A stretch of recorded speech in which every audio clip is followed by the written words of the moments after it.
to make sure it's not a false positive. Right. But, I mean, at this point, could practice even help them? No, it could not. We'll see if they play their game against Arizona. Also, just saw this. Came out about an hour ago. Kevin Seifert on ESPN says that NFL officials have been authorized to penalize teams for unsportsmanlike conduct if a coach or someone else on the sidelines approaches them while not wearing a mask. Was this in reference to Bill Belichick screaming about that fumble that was a fumble? That was an awful call. The week before, it was John Harbaugh screaming at an official right in his face with no mask. So now, oh boy, it's kind of getting into the playing field. This now. Mask debating is... We talked about mask debating a long time ago, Tony, and it's out of control. I saw somebody write today that the first positive thing happened to the Jets this season today. Getting kicked out, possibly not playing just having a positive test. Something. The first positive thing. All season long happened today. Well said.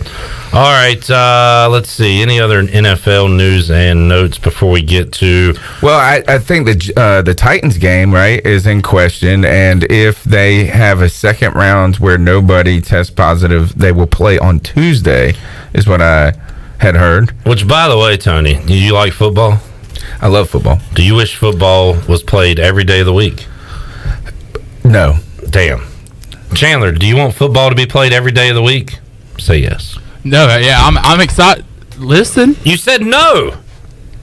But no, you're not listening to what I'm saying. Yes or no question. I'm excited about next week, the weekday games. And then we're going to have football at AJ's next week. Okay, well, just answer my question. Do you wish football was played every... Thank you. Well, guess what, Chandler? You're in luck.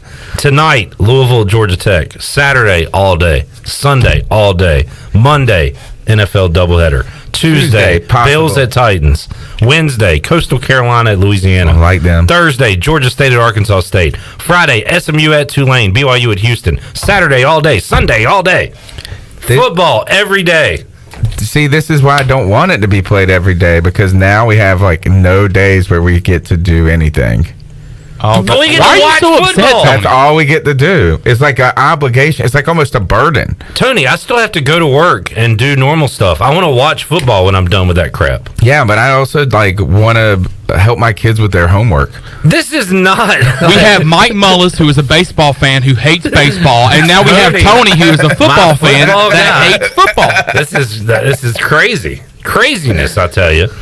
Tony, I'd love to be there when you tell your kid that you're obligated not to help them. Sorry, I can't help you. Football's on. Coastal Carolina's playing. Them the rules. I don't make the rules. I just follow them. All right, so a football smorgasbord for you folks out there.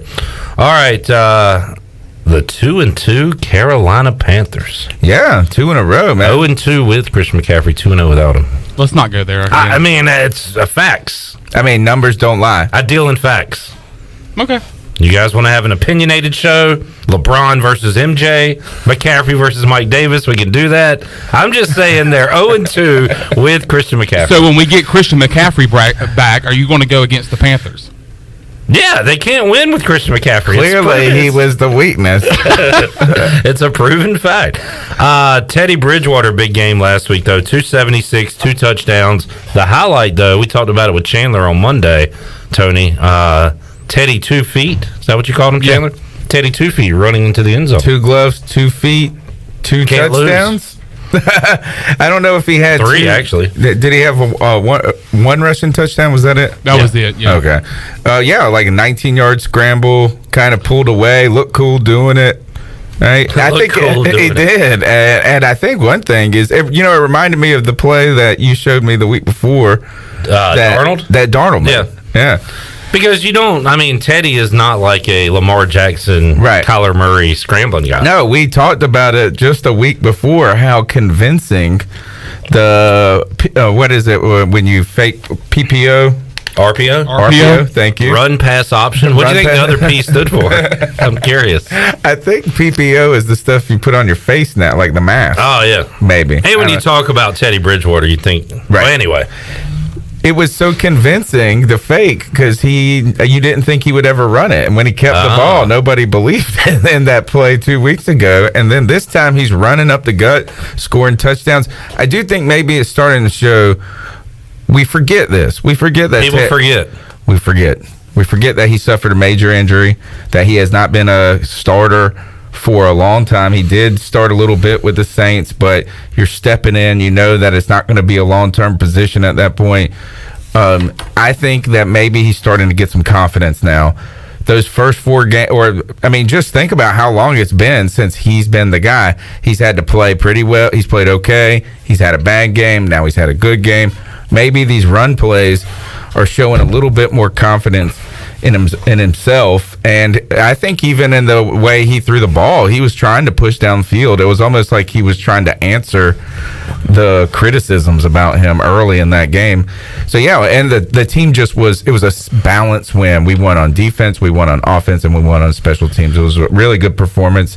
And one that you start to go, wow, is this good enough to actually think that the team isn't that bad? Well, you start to look at what's around you in your division at this point, and we'll talk about Washington and their quarterback change, but Ron Rivera basically came out and said our division stinks, so we're going to try to win some games right now. Well, he's won a division with a 7-8-1 record before. He's been there before. He knows that you can backdoor it. And look, the Panthers are in a spot right now where they're surrounded by teams that are not great. Let's face it. We saw it last night with the Bucs. Can you update me on the Dwayne Haskins stuff? Somebody said that he wasn't. Is he still on the team? There are reports that he's getting no reps at practice. There was this picture of him floating around the internet where he just looked like he was like the poor kid that was left out on the playground just standing by himself. Well, and sorry to him, but he stinks. And my thing is, if you're really going to make Alex Smith the backup, why not just make him the starter? He's the best quarterback on the roster. Is he? If Kyle Allen goes out of this game, in Ron Rivera's eyes, is Alex Smith really going to be the guy in the game? I don't know. If so, why is he not playing right now? If he's good enough to play, if he's healthy enough to play, because what's his name again? Who's the quarterback that's starting now? Kyle Allen. He's your quarterback. He's not my quarterback. Yes, he's your he quarterback. You picked him over Cam last year. We didn't pick him over Cam. Oh, my gosh. I don't think Alex Smith is... If you saw that picture of him coming out when they were celebrating... Exactly. He does not look healthy enough to play football. I agree. He looked like he was pulling a dead leg up. I agree, which is why I'm saying if they're making him the backup... They're saying that means that Dwayne Haskins is worse than a guy with one leg. Yes, a one-legged man. Alex Smith can beat him with one leg tied behind his back. And an arse kicking contest. Haskins is not good. He is terrible. He could get better, but right now he's a bum. Allen, it gives him a better chance to win on Sundays right now. Yeah, and all of a sudden, you are leading your division, right? No, the Eagles beat the Niners. Because they have a tie. It's the crappiest division of all time. All right, back to the Panthers. I asked you when McCaffrey was healthy who the backup running back is, and you're like, Bonifan? I don't know. Because it really didn't matter. McCaffrey was going to get his 50 touches, and everybody moves on with their lives. But when he gets hurt, that's when it matters. And Mike Davis has come in, so he had 111 total yards last week and a touchdown. And he has been, when you bring in a guy, is he serviceable? I think he's been more than that, right? He's actually been good for the Panthers. Killing Mike Davis.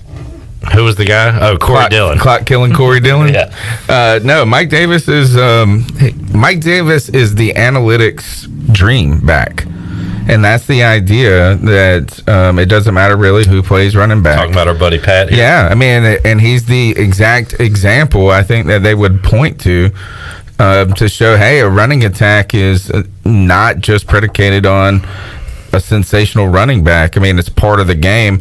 But Mike Davis has been good. He's been better than good. He has made some stuff happen. He's looked agile for a big boy. He's the dancing bear out there. It reminds me of Mike Tolbert.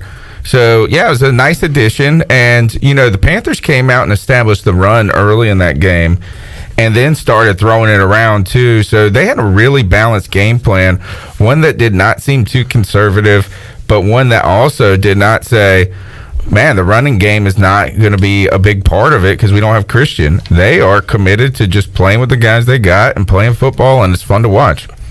If you made a list of top 10 free agent signings, would Robbie Anderson be on that list across the NFL?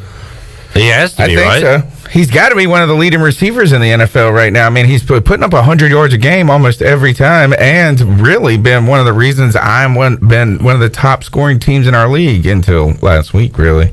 Yeah, I did when we played an awful game together. Yeah. Because Calvin really had 0 catches. That was fun. 0. He has gone from Deshaun Jackson to like Hines Ward. Now he's a target guy. He's a volume receiver. Yeah, and I asked people about it, like that he's running crossing routes now, and he's doing. And I said that he looked like a possession receiver the way the Panthers were using him. He's basically just their number one receiver. If they can get him deep, which I think they still want to do, they're gonna do it. But if they can't, and the deep ball isn't there, which Teddy hasn't proven that he can really throw it yet, then we're going to still get him the ball and make things happen in the middle of the field. And he's played tough. He catches everything in his area code. And and he's been just fun. He's also amazing. There's a good Twitter handle now that just their whole thing is like interpreting his Robbie Anderson. Oh yeah, tweets. We talked about that earlier this week. That's pretty funny. And the picture of, did you see him in the locker room as they were singing Sweet Carol? I mentioned that the other day. Talked about it. It's the best. Everybody's having fun. Teddy Bridgewater's dancing. Everybody's singing along. And then there you see Robbie Anderson with like this confused look on his face, and he's just kind of like, but also like, what the heck is going on? Yeah, it was like a deer in headlights. It was awesome. He has been a great personality. He's funny. He means a lot to this team, and right now he's our star. Redbeard says, wait a minute. Cat Chronicles spent all summer running down the Panthers and saying how awful they were and how Bridgewater stinks. I don't think you ever said that. Now he's bragging on how good the team is? And what do you want him to say? I don't know what to say because I didn't think the Panthers were going to put up a lot of W's yet. And let's be clear, we've put up 2. So it's not I think you said they'd have 2. So they still could go 2-14. But right now there's a lot of good things to be saying about the team from the defensive standpoint, is that all of a sudden we've got 4 rookies that are starting now on defense, and they're contributing too. Jeremy Chin is a tackling machine. And leads all rookies in tackles. Yes, yeah. But to be 2-2 is a blessing. Yes. Considering the COVID situation in the offseason, considering the first-year head coach that we have, the 30-year-old offensive coordinator that we have, and the roster that we have. To be 2-2 is an absolute blessing. I think you're more surprised than like braggadocious. Yeah, I mean, I think the Panthers are getting. I told you guys on this show and on my podcast, I've been consistent with this. Is that what I want to see more than anything is the team get better from week to week, and that includes the coaches and the players. And right now, we've seen it. Right, is that in week 1 and 2, the defense was a question mark. We couldn't stop the run in week 1. The offense had trouble getting into the end zone in those first 3 games as well. Well, what's improved? Each week, the defense has gotten better. Now we're getting to the quarterback. Now we're generating sacks. Now these defensive players are making plays that are positively impacting the game. Interceptions, forced fumbles. And on the offensive side of the ball, this week we saw something the Panthers had struggled with until this part of the season, and that was getting in the end zone. Joey Sly was the man of the year 2 weeks ago when he kicked 5 field goals. Well, and now Teddy Bridgewater, long snapper. Yeah, and now we're putting points up. So when you have a game like that where the defense performs, the offense performs, the coaching staff looks great. And what I mean by that is that our team. Right now, our quarterback hasn't thought that there was an extra play still to go in the game. We'll talk about that in a moment. Going back earlier when you were talking about Teddy's confidence, and I think Teddy would agree with me when I say this, give the credit to the offensive line, an offensive line that you would think, looking at the lineup, that, this is going to be awful. Especially Noah Kung. Your whole left side's out. Yeah. So you got Greg Little, who stepped up a lot last week against the Cardinals. It was terrible 2 weeks ago, and is very good last week against the Cardinals. They're giving him time to throw and find his receivers. obviously Robbie Anderson, but, I mean, give the credit to the offensive line who's given him plenty of time to throw. I was listening to Coach last week after I left the radio station. He was talking about some statistics that he gauged about being important to his team, when he was coaching. One of those was on third down. He said you should be 70% on 3rd and 3. Oh, you're talking about Rick Smith? Yeah. Oh, okay. Yeah. And he said you should be 60% between like 3rd and 4 and 3rd and 6 or 7. Yeah. And then 50% when it came to long third downs. The Panthers were 64% on the day. And I wanted to go back and look and see what that equation was.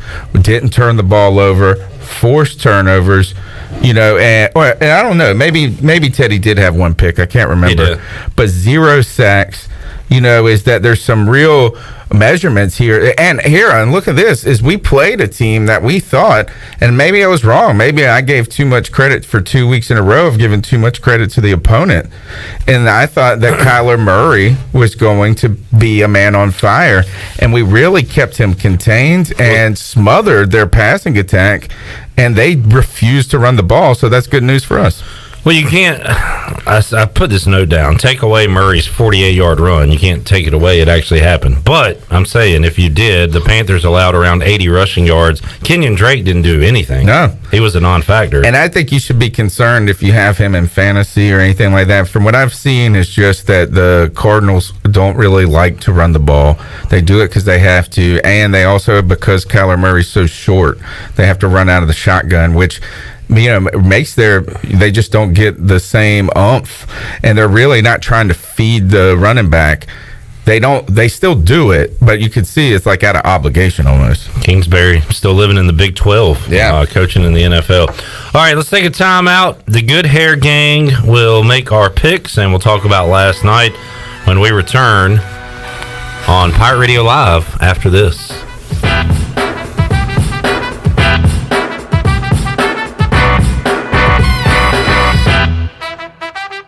Over 32 years ago, the Ronald McDonald House of Eastern North Carolina opened its doors as a place to help families stay together and close to the care they need when they have a sick child. With the addition of a second Ronald McDonald House inside the Maynard Children's Hospital, our need to serve is greater than ever as the medical community flourishes. Help us expand our mission of keeping families close as we grow to meet that need. You can show your support by making a donation to the Ronald McDonald House. Visit our website today at rmhenc.org for more information. Thank you for your support. Here with Mike Mullis from Fixed NC. And Mike, you were telling me the other day, people ask you all the time, I didn't know you did that. What does that mean? Anything that involves property damage repair, call us first. If it's your crawl space, you've got interior humidity issues, a water loss, your ice maker line breaks, obviously fire and smoke, everybody knows we do those. But anything that involves interior or exterior property damage, we're your repair experts. Mike, how can everybody get in touch with you? 252-999-0001 or fixednc.com. This is Dr. Phil Perdue with Orthopedics East and Sports Medicine Center. My colleagues and I recognize how difficult this time is for everyone in our community. We continue to see patients during the week while taking precautions to keep everyone safe. Our extended care clinic is now open on Saturdays and Sundays from 10 a.m. to 2 p.m. so you can avoid the emergency department for your urgent orthopedic care. For more information, please contact us at 757-2663 or visit our website at orthoeast.com. Let's turn a trip to the branch into a tap on your phone. Let's hit pause on a lost debit card without hitting pause on life. That's how First National Bank is redefining convenience with a top-rated mobile app that puts more security and control at your fingertips and friendly people to help you succeed right by your side. Let's get started at fnb-online.com or your local First National Bank. FNB member FDIC.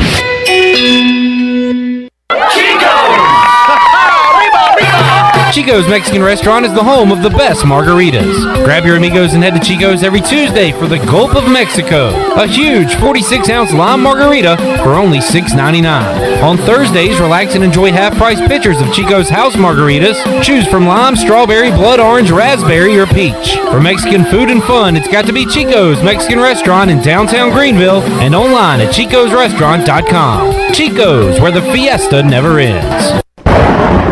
Summertime is here with hot temperatures, thunderstorms, and hurricanes. It's easy to recognize pests invading your home, but a lot of people forget about moisture destroying your home's crawl space. Pest Tech is celebrating its 20th year protecting your homes using dehumidifiers, professional-grade liners, and most importantly, our licensed and highly trained technicians. Visit pesttechofgreenville.com for a free estimate on moisture control and the other silent destroyer, termites. Trust your home to the best. Pest Tech of Greenville, your East Coast exterminating professionals. The Rick House is Eastern North Carolina's premier American-styled restaurant and bar. Join us at the Rick House for mouth-watering steaks and the best burgers around. Check out the spicy mahi risotto or the bourbon pecan salmon. Wednesday night is date night. 2 salads, an appetizer, a bottle of wine, 2 entrees, and a dessert for just $55. Thursday is ladies' night with $5 martinis and special apps. The Rick House, American Provisions and Spirits, 710 Red Banks Road beside the bowling alley in Greenville. The Rick House. Here today with Redbox, also known as Jay Klingensmith to his friends and family. Why F3? I started at F3. I just wanted to get some fellowship back out there, start exercising, and just have fun in the mornings. Gives you something to look forward to. It always starts your day off great. 1 letter, 1 number, F3. Fitness, fellowship, and faith. All workouts are free of charge and open to all men. Leave no man behind, but leave no man where you find him. Learn more today at f3enc.com. Pirate radio sounds different. Different is good. We are all the same. You'll be ashamed. Because different is good. Oh, yeah. Pirate radio.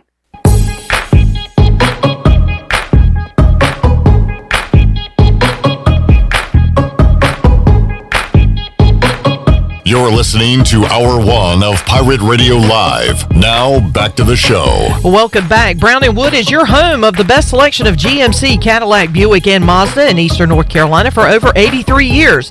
Shop their entire inventory online at brownandwoodauto.com or visit them on Greenville Boulevard. Now let's head back in to Pirate Radio Live. Here's your host, Clip Brock. All right, thanks, Shirley Rhodes. Chandler Honeycutt producing today's program. Got Tony Dunn, Chronicles.com hanging out. Got Rick Smith coming up at 4 o'clock. Stephen Igoe at 5 o'clock on today's show.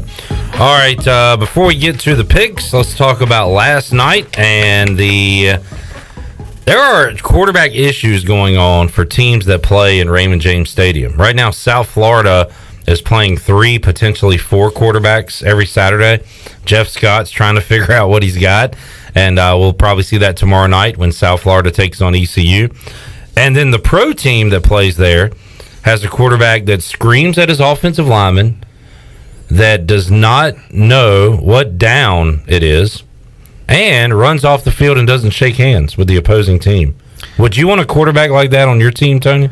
All I could say is that for the fans of New England, I'm just glad you got rid of that thug and you got somebody who's classy now, who will represent your organization, who will pick and uplift players, rather than some thug who screams at people all the time and can't count.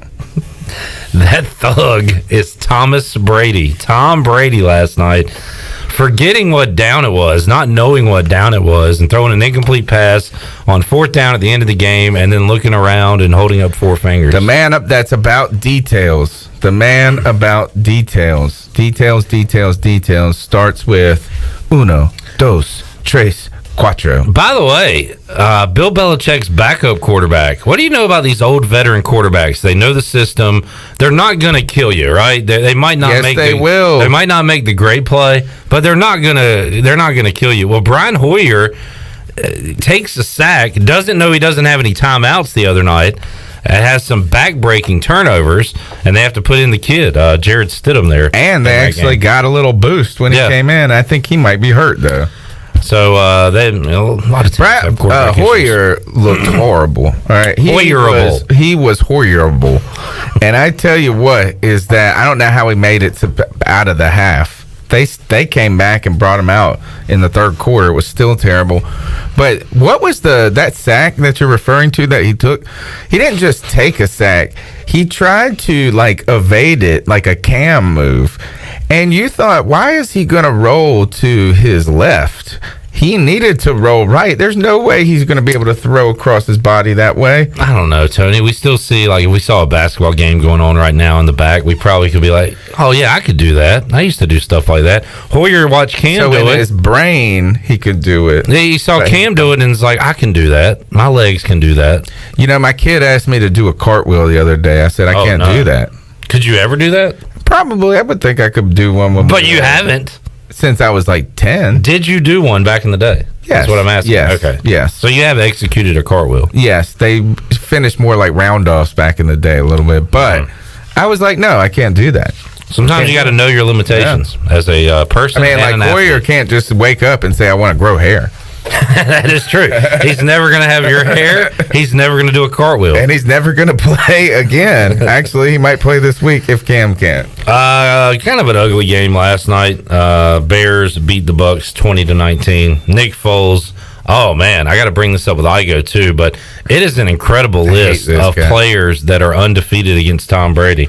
Yeah. Do you know one of them? Yeah. I know Cam Newton. Cam is 2-0. Jake, the Snake Foles Plumber. is 2-0. Jake Plummer is 3-0. Do you know the other one? No. Went to Michigan, played for the Broncos. His dad was really good for the Dolphins a long time ago. No, I don't. Brian Greasy, the other. Oh, okay. That's the list of quarterbacks undefeated. Now, there might be some 1-0s, I guess. It might be at least 2-0 as far as the stat that I saw. All right, so anyway, division is open. So the Bucs losing. I don't like Foles, man, is that he actually throws some passes sometimes that are fantastic. And you're like, why can't this guy be good?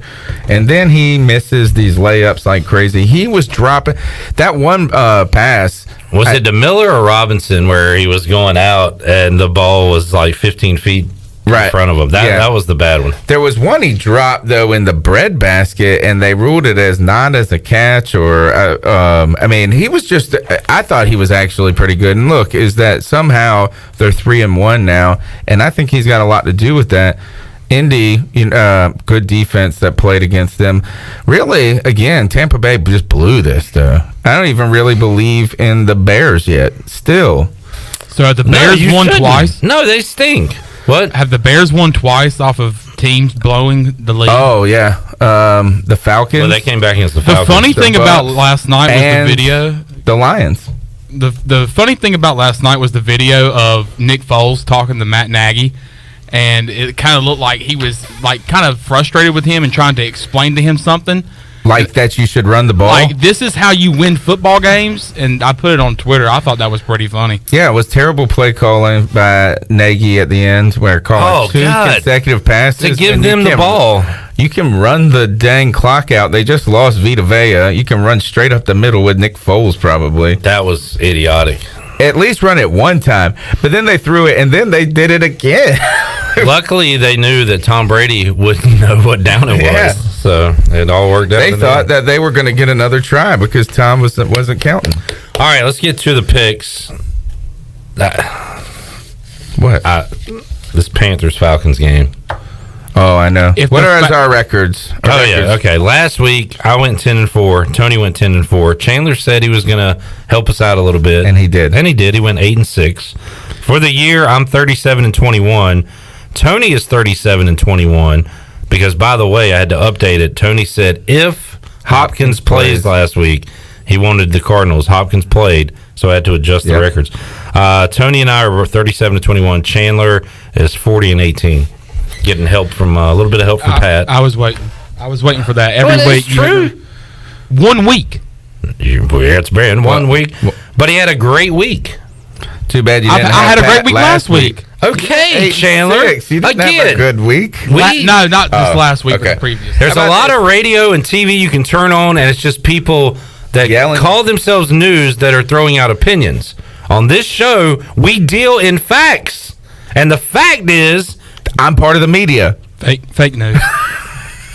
All right. He's going to quit the show. Panthers at Falcons. I'm taking the Panthers here. And welcome back. Yeah. Chandler and I have been doing it for weeks. I know. And here is the thing. I'm kind of nervous. Yes. Okay. I'm tired, though, of saying the Falcons can't lose every game. No, Tony, I'm going to need you to talk really good about the Falcons and go against the Panthers. That's been the trend the past few weeks. No, I can't. I thought about it. I was like this is because my initial thing was if I was going to take this game, I probably was a -1 for the Falcons. How they're favored, I don't really understand, but obviously people don't believe fully in the Panthers yet. But at this point, I have good things to say about the Panthers. I can't deny these certain things that look nice on the field, the coaching, this, that. Things are getting better. The Falcons, there is nothing nice to say at this point. Every component of their team is broken, and we finally even saw the Matt Ryan, Calvin Ridley connection, which was the only thing working, break in the last week. Not a single catch for Calvin Ridley. They were a disaster.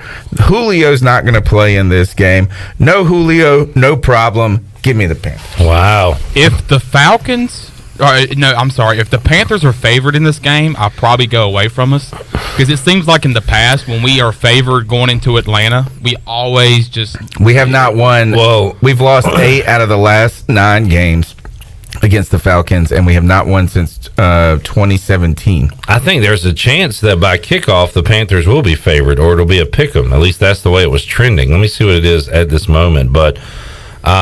Chandler, who are you picking? I'm going to go with the boys in the black and blue. All right. Right now, the Falcons are just a 1-point favorite. I'm going to take the home team, the Atlanta Falcons. They can't go 0-5. I'm tired of saying it. I was here like 3 weeks ago saying the Falcons are begging us not to pick them, and we were picking them. You were right then, and you were right, and then I bet on them thinking -3 against the Bears. Since then, God, I'm picking them. Fool me once, shame on you. Fool me twice, a fool man can't get fooled again. Those are the words of George Bush. Again. Does Dan Quinn get fired after a loss to the Panthers this week? He's going to get fired either this week or after the loss in Week 8 against the Panthers. Because, one of those. Yeah, I think that's a Thursday night game. I was talking to one of our guests, and he said that it would be nice to bring in an interim coach where they had an extra 3 days to prepare. Perfect timing, yeah.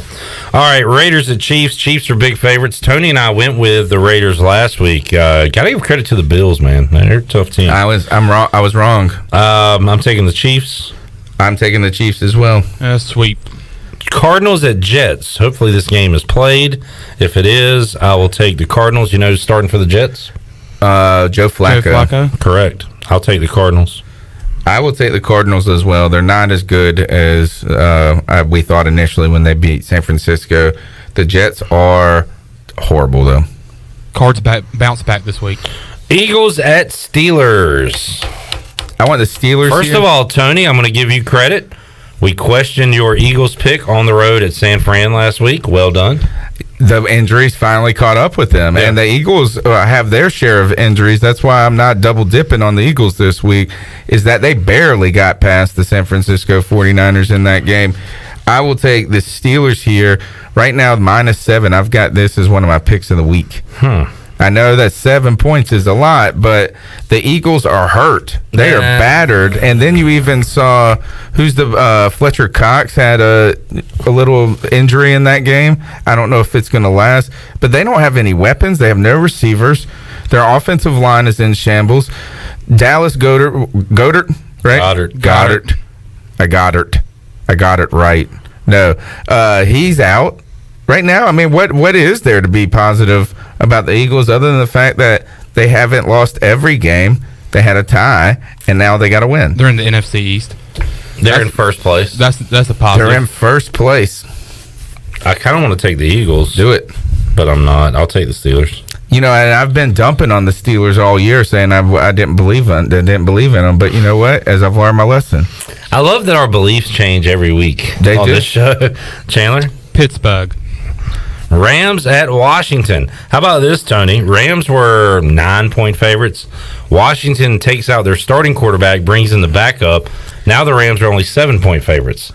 That doesn't happen a lot. Imagine what they would be if they brought in the backup to the backup. If Alex Smith was starting, would be favored. Washington would be a 7-point favorite. I am going to take the Rams here, and I would take them. I don't believe that Washington's going to make a game of it either. People keep. You're probably right. I would take them as a lock this week. Actually, were the Rams -7? Yeah, I think so too. Chandler, I've heard a lot of people pulling for the Washington football team. On Kyle Allen, you want to give Kyle Allen a shot? This is going to be my foolish pick of the week. Yeah, Kyle Allen gets the win for the football team. Let's go. I like it. He's also starting him on his fantasy football team. He's all in. All I know about Kyle Allen is he couldn't beat the 2019 Redskins. So that gives me pause. I believe it was the greatest sack in Kyle Allen's career against the Redskins, where he went backwards like 40 yards. The Panthers had it around the 5 going in for a touchdown. And then they were out of field goal range. Yeah, they had a punt. Jeez. Bengals at Ravens. Good win for the Bengals last week. Won't happen this week. I'll take the Ravens. I'm going to take the Ravens. What's the line on this? Like 13. 13. I would not take the Ravens I think that's too much. The Bengals, man, Joe Burrow likes to keep it close. I think they've covered the spread 3 times this year. Yeah, I can see backdoor action. I don't see a line on this game. So I had heard 13 earlier. Yeah. So. All right, Chandler. I'm going Ravens, and my foolish pick last week was the Chargers. Yeah. And they almost won. They were up big in that game against 24-7. Yeah. And so I was like, so are you like an idiot now. Are you saying at some point this week Washington's going to have a double-digit lead? No. Well, yes. No. I mean, clearly he's saying this. The Chargers are going to beat the Saints. That's what he's clearly saying. No, the Redskins are going to win this week, baby. Or, excuse me, football team. Thank you. Jags at Texans. Tony, we were talking about this before the show. I don't like this game. I'm taking the over in this game. Mm-hmm. I know that we're not doing overs, unders, but that's what I'm doing. Anytime there is a firing, a quarterback change, it can give you a little boost. Does that happen with Houston here with Bill O'Brien out? That's what I'm worried about, and I know that this is Deshaun Watson knows how to play football, right? And he's very good at it. And they have, I don't believe like he is the source of these issues. So I could see him throwing a 4-touchdown game. You talked about the Falcons not being able to see them going 0-5. This is a team that I don't think I could see going 0-5, even without their general manager / head coach. So give me the Texans at home. Yeah. I'm taking the Texans. I don't feel great about it, though. I feel like Gardner Minshew and the Jags don't really care what their record is. They're kind of just out there having fun, playing football. +6 with their buddies. I kind of like that. +6 with the Jags. Take that and the over. You're over. I like. So we're all on Houston here. All right, let's take a break. We'll come back. We still got some games left to go. Here as we pick the NFL slate coming up at 4 o'clock. Rick Smith going to join us, talk ECU, South Florida. And at 5, Stephen Igoe will be here on Pirate Radio Live. We're back with you after.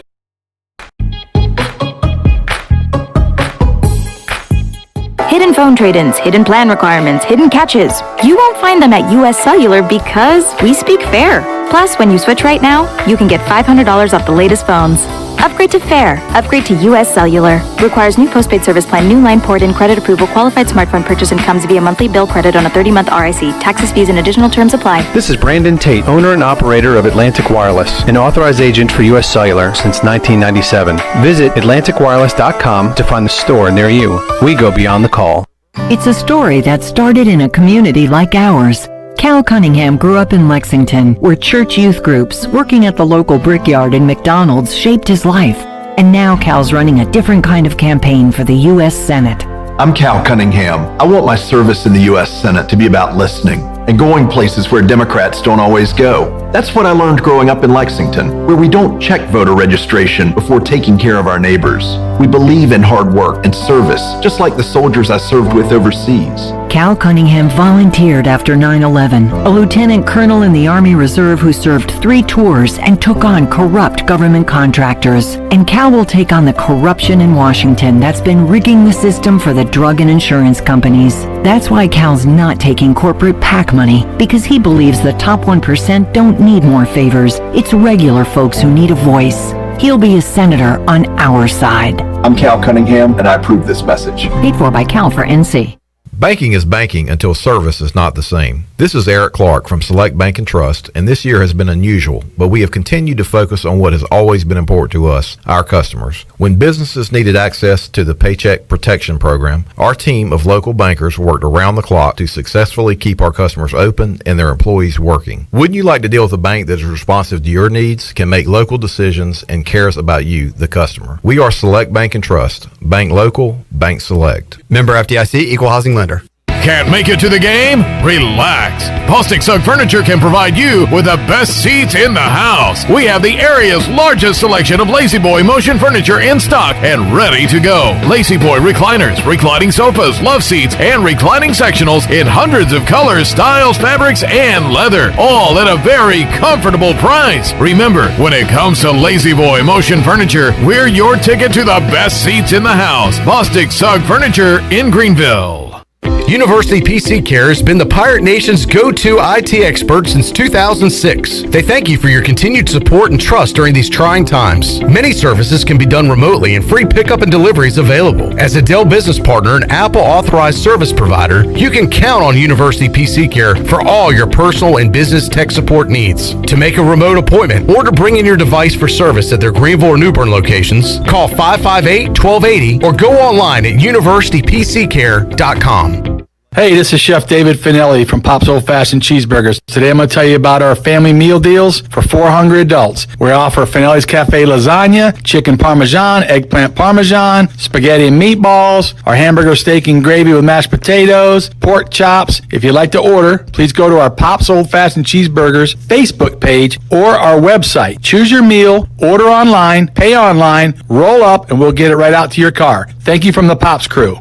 Did you know every 2 seconds someone in the United States needs blood? It is essential for surgeries, cancer treatment, chronic illnesses, and traumatic injuries. I'm David Dom from Carolina Wealth Management. We are proud to team up with the F3 Nation for their Free to Bleed blood drive on Friday, October 23rd from 11 a.m. to 4 p.m. at the Drew Steele Center on Elm Street. Help save a life by scheduling an appointment at redcrossblood.org or contact me at 347-2200.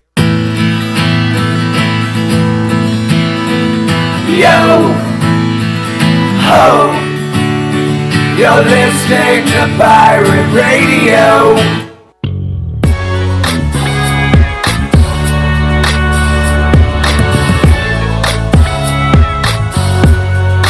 You're listening to Hour 1 of Pirate Radio Live. Now, back to the show. Welcome back. Banking is banking until the service is not the same. This year has been unusual, but at Select Bank and Trust, they have continued to focus on what has always been important to them, their customers. Wouldn't you like to deal with a bank that's responsive to your needs, can make local decisions, and cares about you, the customer?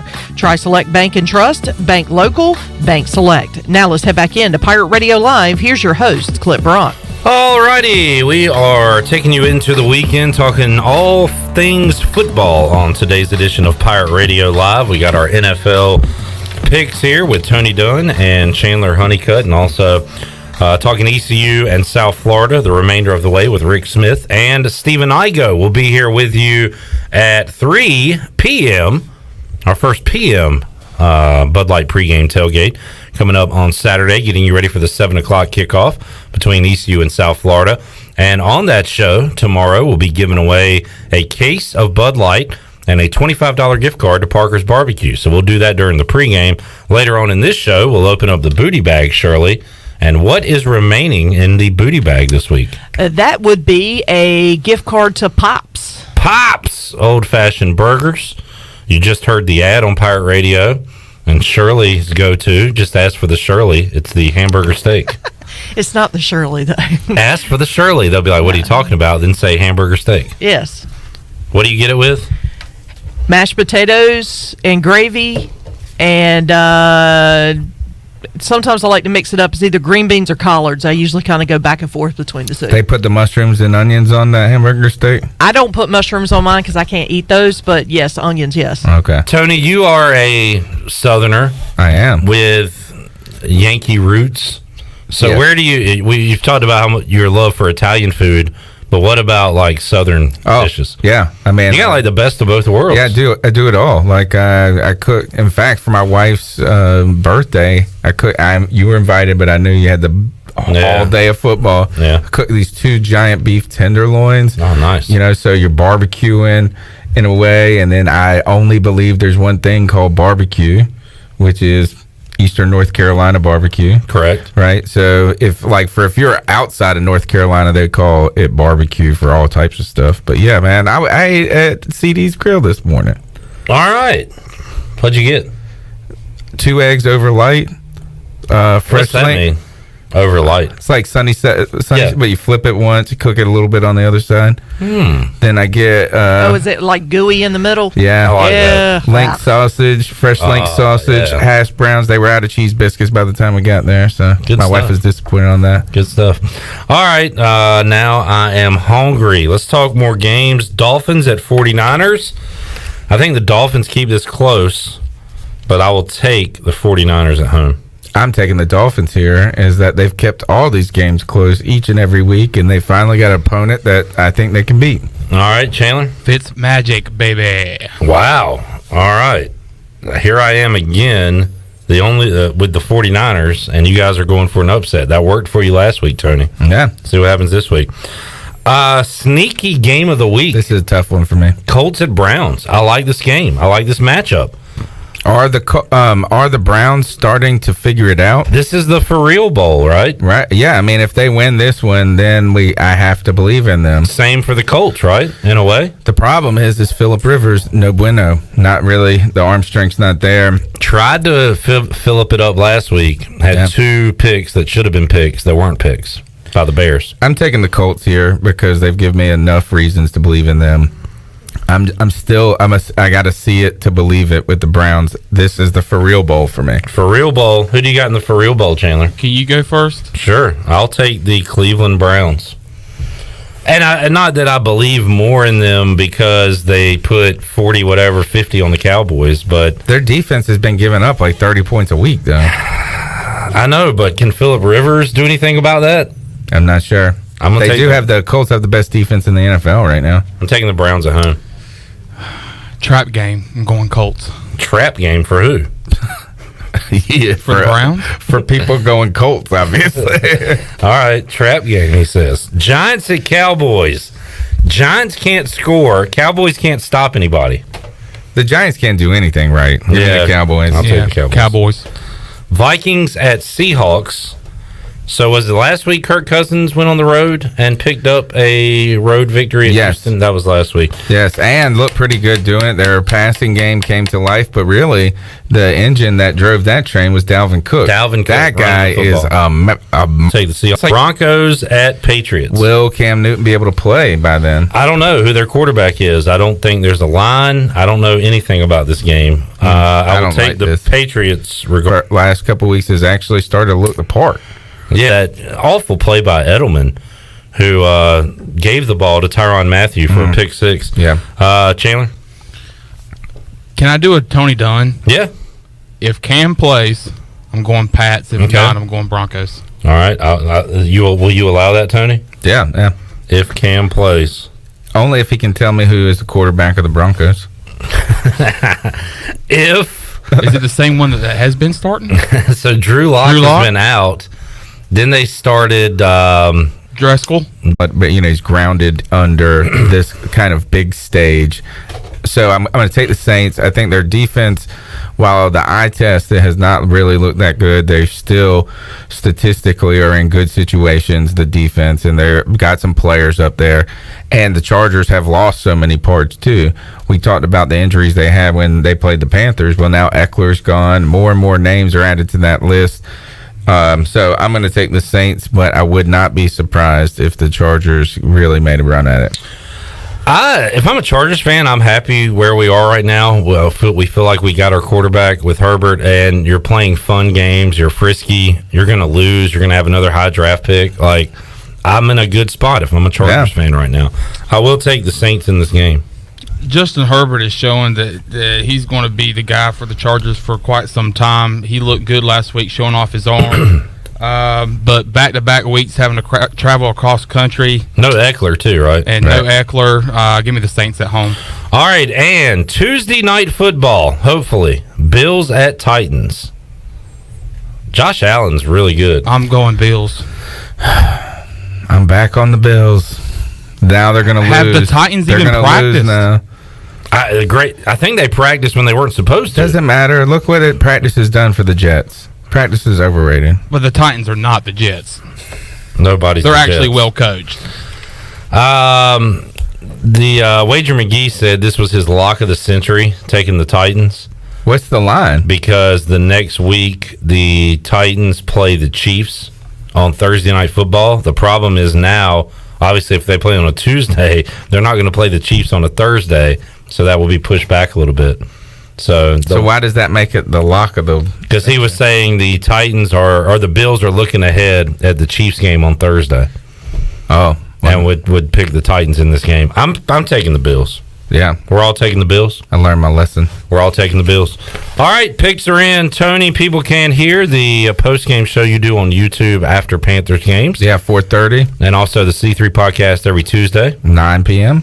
on YouTube. And that is all. Picking with the Professor. Yeah, got Picking with the Professor and Scouting the other so there you just go Google the C3 Panthers podcast. You get all kinds of fun content. You can learn about how miserable Atlanta Falcon fans are right now. You can see a history teacher try to beat the book. It's not going so well right now. I was at 500 going into this week, but the Bucks really have already brought me down below 500 right away. All right, well, good luck this weekend. Let's get back on the winning side of things. We'll take a time out, come back when we return hour 2 of Pirate Radio Live. We will talk Pirates and Bulls. They will meet up 7 o'clock, Raymond James Stadium on Saturday night. We'll break it down with Rick Smith, get some more of his thoughts on last week's loss and what he thinks about this Bulls team that ECU will be facing on Saturday. That's on the way on Pirate Radio Live. We're back after this.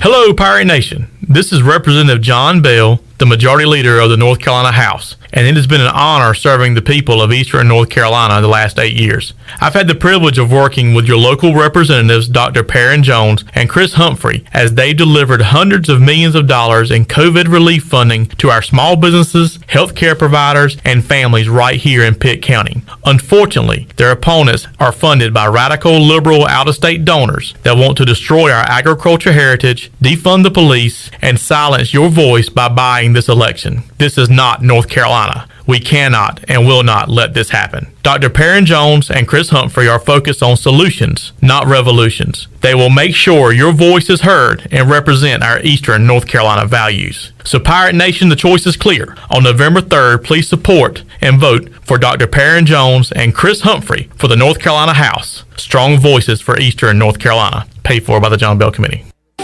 Hey guys, this is Amanda from the Man Cave. Do you need your hair cut or what about a beard trim? The Man Cave is the newest spot just for you. I'm the local owner and my goal is to make sure you have a place to be pampered and treated like a man. We don't have the girly stuff. Our cave is masculine. Enjoy a game of pool or free snacks or adult beverages during your service. The Man Cave is now open next to Lighting by Design on Fire Tower Road in Greenville. Your CBD store in Greenville has the highest quality CBD products in the country. Your CBD store is the first and only brand that carries USDA certified organic products such as gummies, honey sticks, and high absorption water soluble liquids, which are all made in the United States. They even offer products for your pet. The educated staff will help you answer any questions, and you can stop in anytime to get a free sample. Your CBD store, locally owned and operated, open Monday through Saturday, 10 to 6, right beside Duck Donuts in Greenville. Do you think you might have been exposed to COVID-19? Maybe you're planning to visit parents, family, or friends. Arc Point Labs of Greenville offers same-day COVID-19 results. No referral needed. Same-day results available. Arc Point Labs of Greenville offers easy solutions to COVID-19 testing. Arc Point Labs of Greenville is located across from Vidant Hospital on Executive Circle behind Southern Bank. Call for an appointment or walk in. Arc Point Labs of Greenville, 215-5688 or arcpointlabs.com. At Tiebreakers, we admit we have a bit of a problem. People love our wings so much that they're starting to sell their home TVs just so they can watch all the sporting events here at Tiebreakers. Seriously, we're glad you love our hand-breaded, hand-cut boneless wings that much, but we really need you to go home at the end of the night. It's okay, we'll be here tomorrow. And when you come back, bring a friend with you. For great food, great friends, and cold beer, we'll see you at Tiebreakers. Tiebreakers, break the chain, eat local. With rates being historically low, now is the best time to buy or refinance your home. This is Talbot Green with Angel Oak Home Loans. Now is the time to take advantage of the opportunity to buy more home or refinance your current mortgage. The combination of our local team's experience and Angel Oak's wide offerings of products from standard conventional, government, and portfolio loans has something for most financial situations. For more information, call Talbot Green, Joanne Weir, or Wanda Hager at 751-2060. NMLS 1719250 and 685-842. Equal housing lender. This is Stephen Igoe, publisher of HoistTheColors.net. Recruiting is the lifeblood of any college sports program, and no one devotes more coverage to the future of ECU athletics than Hoist the Colors. Want to know who's going to be the next Holton Ahlers or Jaden Gardner? We've got all the inside scoop on the Pirates' most talented recruits and top targets 24/7. Sign up now and get your first month of coverage for a single $1. HoistTheColors.net, the most reliable reporting on ECU athletics. This is Pirate Radio, WGHB Farmville, W224EI Greenville, WDLX Washington, and W281CH Washington.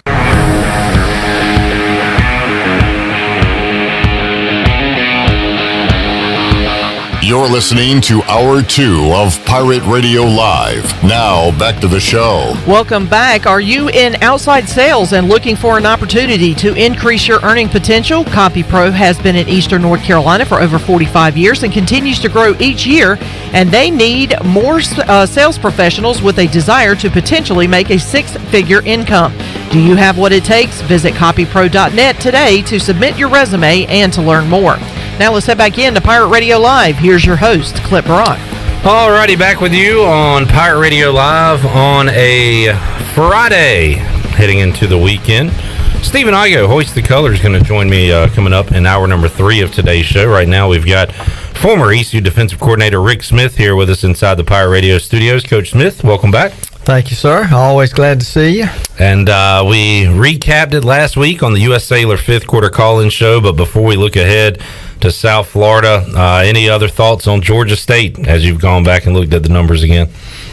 Well, just, the turnovers, and the long runs, their touchdowns was a 13-yard run, 38-yard pass, 22-yard pass, 13-yard pass, 34-yard interception return, 5-yard run. Just, that's a lot of points.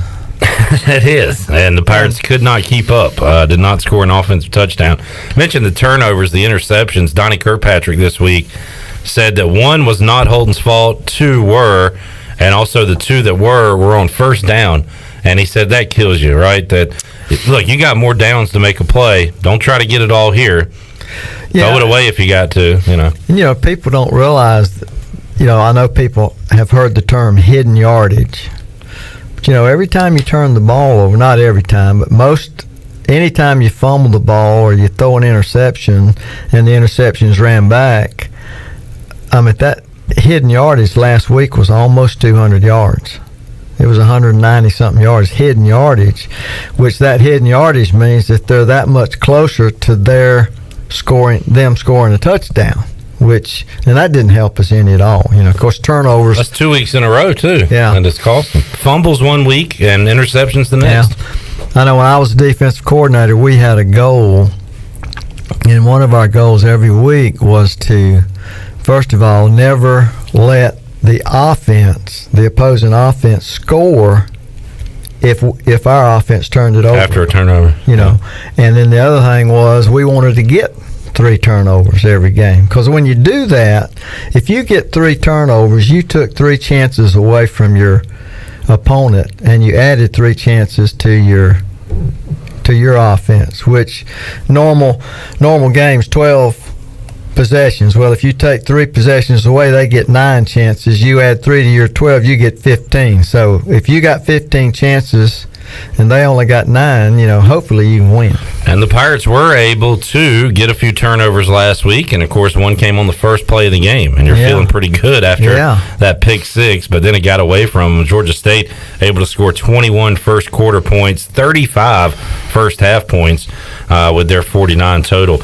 Let's hear from Blake Harrell, ECU defensive coordinator, Shirley, and he talked about the pick six to start the game and how things kind of got away from him after that. This is cut 4 from Coach Harrell. When you start off really fast, sometimes you're like, oh man, this could be a great day. And then sometimes over the years, it's been all our experiences. Like you kind of want to, get a three and out stop right away. Maybe that turnover, pick six coming on the second series, just to get your kids, consistency, playing the next play, and things like that. But it's still the same thing I mentioned earlier. Next play, something good happens. Next play, something bad happens. Next play. And move on and keep playing, and like we've all kind of mentioned and talked about, consistency throughout the ball game. Coach, you guys have rotated a lot through the first 2 games. Obviously, your first year as coordinator. Do you feel like you're starting to get a better feel for the personnel? What guys do certain stuff well, that sort of stuff. There's no question. It's probably about being married your first year, I guess. You find out exactly what your wife likes. You find out what exactly she don't like, and yada yada. It's kind of like that with your football team. Every game you play, you find out what you're more comfortable with and putting those guys in certain situations, or what guys can do what guys really rush the passer well, or what guys can drop into coverage, and you put them in better situations each and every ball game and each and every practice. And you try to get them there for Saturday for South Florida. Of course, Coach Harrell was not around his players a lot this offseason with the crazy offseason that it was. But going back to the short memory, you hear that. I feel like I've heard that more from 2 positions than others. Quarterback, short memory if you throw a pick, and then DB if you give up a big play, Coach. And you coaching the defense, coaching defensive backs, I'm sure that's something you've stressed during all your years of coaching, right? Yeah, especially your corners, because sometimes, a lot of times those corners are on an island all by themselves, and, play the next play. It's only play that matters is the next one. And as a fan, I catch myself thinking back to a play that happened 5 plays ago while the defense is still on the field. And if you're on the field, that's you're dead. Yesterday's history, tomorrow's a mystery, right, Coach? Yes. But you do have to really focus in on what you're doing at that split second every play, and it's part of being mentally tough, I guess. And it's really hard for young players to do I'm sure that. It is. But as a young man gets older and he's played more, they really understand how important that is. That the only play that matters is the next one. You can't change the play that just happened.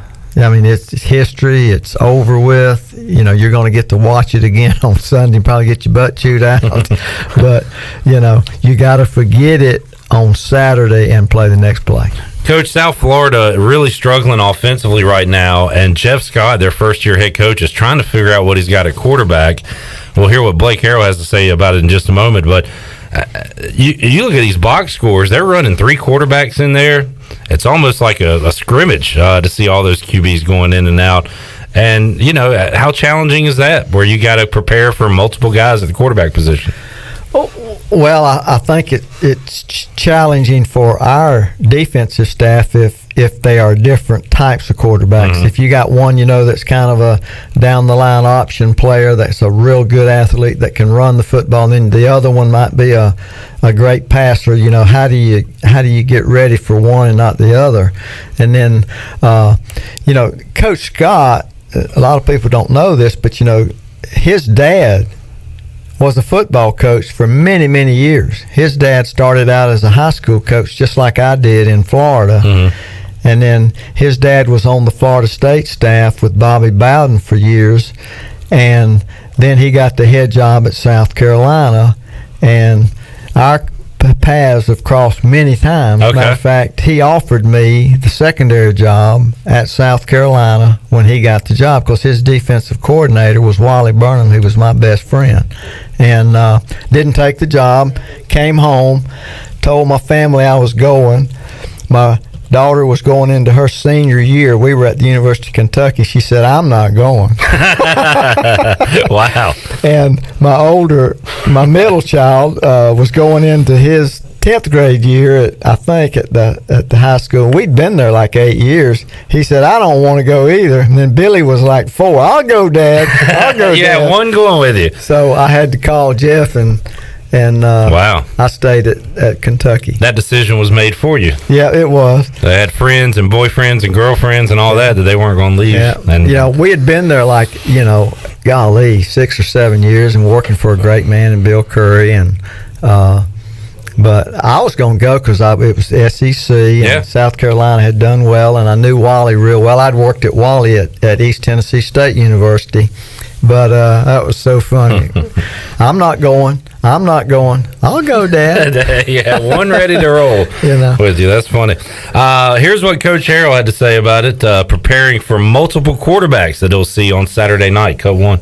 Yeah, they've rolled a lot of guys in there at quarterback, all very talented, all very good players. Which certainly is what it is. You got to kind of, each one has something he does really well. And you got to kind of alert your kids to that, and maybe you make a different call for one as you opposed to the other.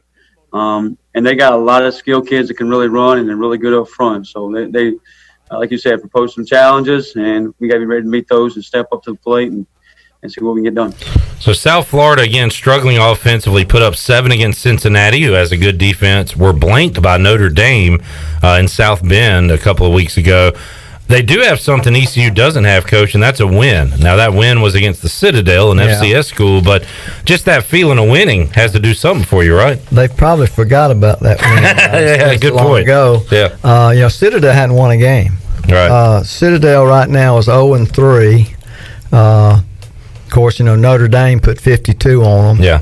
And Cincinnati, 28-7, which they haven't won in a couple of weeks, and so you think that victory, even though that feeling was sweet, is long gone at this point? Yeah, I think it is. Yeah. All right. Now I'll get your take. But it is better than not having one. Exactly. And ECU had Norfolk State scheduled, and you got to think the Pirates would have won that game and have a W on them. But these are equal teams right now. A lot of struggles between both of them. I've looked at I don't know what would have happened, but we've had 3 games canceled, and I felt like that we could have won all 3 of those games. I know one was Old Dominion. Marshall, who's looking pretty darn Marshall good. might have been a toughie. South Carolina, and Norfolk State. Yeah. So, they would have won the Norfolk State game, but what does that do for you? Is it mentally you want to get a win, but does it prove anything? I don't know. No, it doesn't. Yeah. All right. So, first quarter of the UCF game was good. Second half of Georgia State, they only give up 1 touchdown. Coach Harrell was asked, how do you build off those small moments that you are playing well? Cut 2. I think we talked about it a little bit last week. We have played well at times, and at times it's like we can't get over the last play, and we can't handle adversity. And that's something we continue to talk about and keep working on. And, hey, don't worry about what happened the last play. Move on to the next play. Don't point fingers about the last play. Pull the thumb, and let's get on to the next play and keep moving. And you just got to take it one play at a time. It's like eating an elephant. You eat an elephant one bite at a time. You win a ball game one play at a time. Don't worry about the third quarter, fourth quarter, last play, whatever it may be. Take care of that play. Take care of what's important now. And we're talking about right now, just at practice, hey, win this rep. And then after you win that rep, win the next rep. And stack rep after rep after rep. And next thing you know, you've won the day of practice. And that's how we kind of faced it. And we know ECU's defense has to get a lot better. We're kind of grasping at straws here, Coach. But, have you seen anything, again, that first quarter against UCF, the second half against Georgia State, anything that makes you think we could have something here moving forward? They've played 2 games. I think if you're a new coach, and again, I have a lot of respect for our staff that's here, but going into your second year, I think it hurts you more if you can't have your kids January, February, March, April, May, and June. I always said you build your football team then. And, our coach was in his second year, and he wasn't around those kids those months. And I think because of the type of motivator he is, I think that hurts us more than a coach that's been somewhere 2 or 3 years. I asked Philip Henry, who was a receiver with Skip and had came in under the previous regime, and I said, how do you, because he was in a similar spot where they were struggling to win games, and then with Skip started winning, going to bowl games, as you know, you were a part of it, and he said that stuff happens during the off season. Hey man, you build your football team January, February, March, April, May, and June. You come together, you get on that one common goal, that type of thing. And then like the coaches are we aren't really allowed to be around the players hardly at all during the summer. That's the way it was, back in the day. So your weightlifting coach was very, very important. June, July, and then you can start coaching them again in August. But if you have a head coach that's really a motivator, like ours is, and he's only in his second year, you can't be around those kids. What was the middle of March? Middle of March is when it all so he hit. No spring ball. No spring ball. March, April, May, June, and I don't think we started back until the middle of June or maybe July. Yeah. So, but every coach was under the same circumstances. But not all those cases are the same. Yeah. But a lot of those coaches had been there 2 or 3 years. And it shows you why these teams are struggling in particular, right? Jeff Scott, year 1, Mike Houston, year 2. You got Saban and Dabo; those are different stories. But even Luke Fickell, year 4, Cincinnati, way ahead of where these teams are right now. And I think that hurt our coaching staff more than it would a staff that's been together with their kids for a year or two. 2 or 3 years. Coach Smith, we've talked about blitzing and being aggressive. Blake Harrell was asked about that this week and how aggressive and how much blitzing he'll do against USF this week. Well, I think you just kind of get in the game and see how it goes. It's just like any other time. Can you get there with 3 guys? Can you get there with 4 guys? Can you get there with 5? Do you need 6? Do you need 7? Whatever it may be. And you got different plans throughout the game to how you're going to get that done. And which exactly guys it'll be. Is it going to be your D-line? Is it going to be your linebackers? Is it going to be your inverts, your overhangs? But you just got to come up with creative ways and find guys that's what they do best and get to the best of the best and find guys that cover the best and put those guys in coverage. All right. Kind of went with the Rick Smith line there. Is it a run or a pass? And whoever can figure out the fastest are the guys that won't play. That was the old Rick Smith line. But, Coach, what have you seen from the blitzing, aggressiveness of this ECU defense? What needs to improve in that department, in your opinion? Well, the old saying is when you blitz, it's either yay or nay. Not a lot of in between. Right. I mean, it's either great or one of the bands is going to be playing.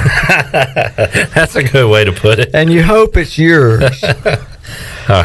Because when you blitz, your corners have those receivers all by themselves.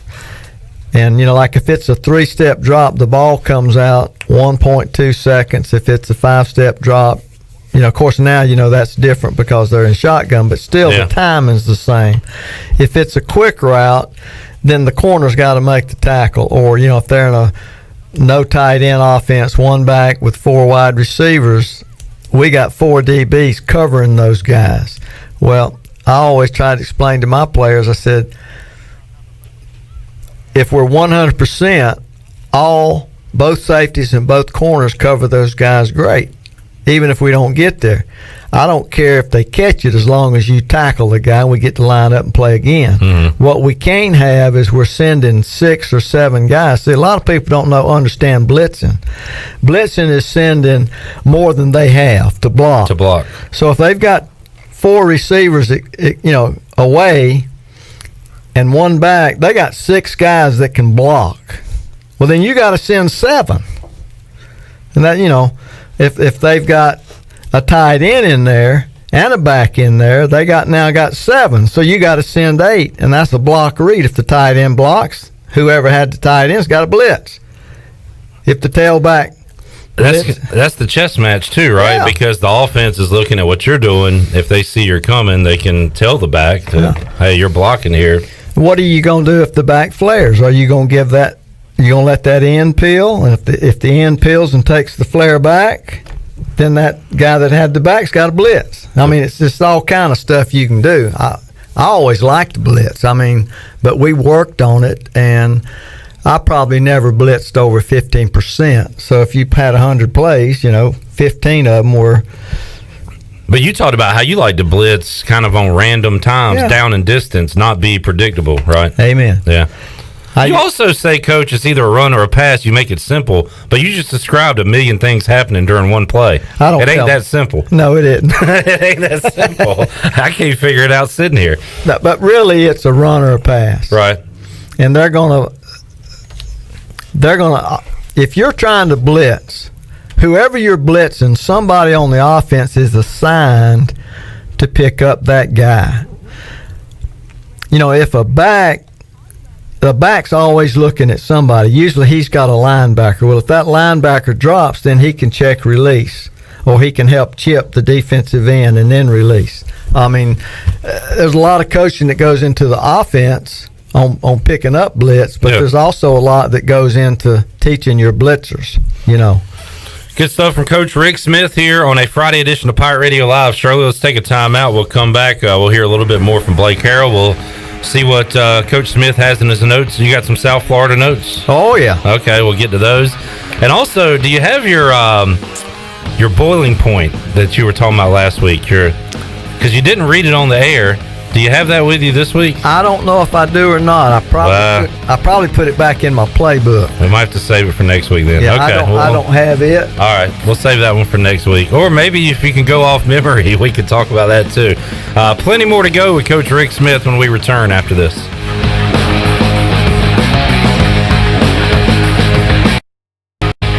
Here with Mike Mullis from Fixed NC. And Mike, you were telling me the other day, people ask you all the time, I didn't know you did that. What does that mean? Anything that involves property damage repair, call us first. If it's your crawl space, you've got interior humidity issues, a water loss, your ice maker line breaks, obviously fire and smoke, everybody knows we do those, but anything that involves interior or exterior property damage, we're your repair experts. Mike, how can everybody get in touch with you? 252-999-0001 or fixednc.com. In studio with Gloria from Kinetic Physical Therapy. What kind of wellness services do you guys offer? We have massage therapy with your choice of either a relaxation massage, a therapeutic stretching session, or a prenatal massage. We have foot reflexology. We partner with Pirate Cryo for cryotherapy, also known as cold therapy, and we have health and wellness coaching. And if you're interested in holistic body therapy and saving money, we encourage you to check out our wellness membership plan, where you can have all of our wellness services at a constant discounted price. You can learn more today at kptonline.com.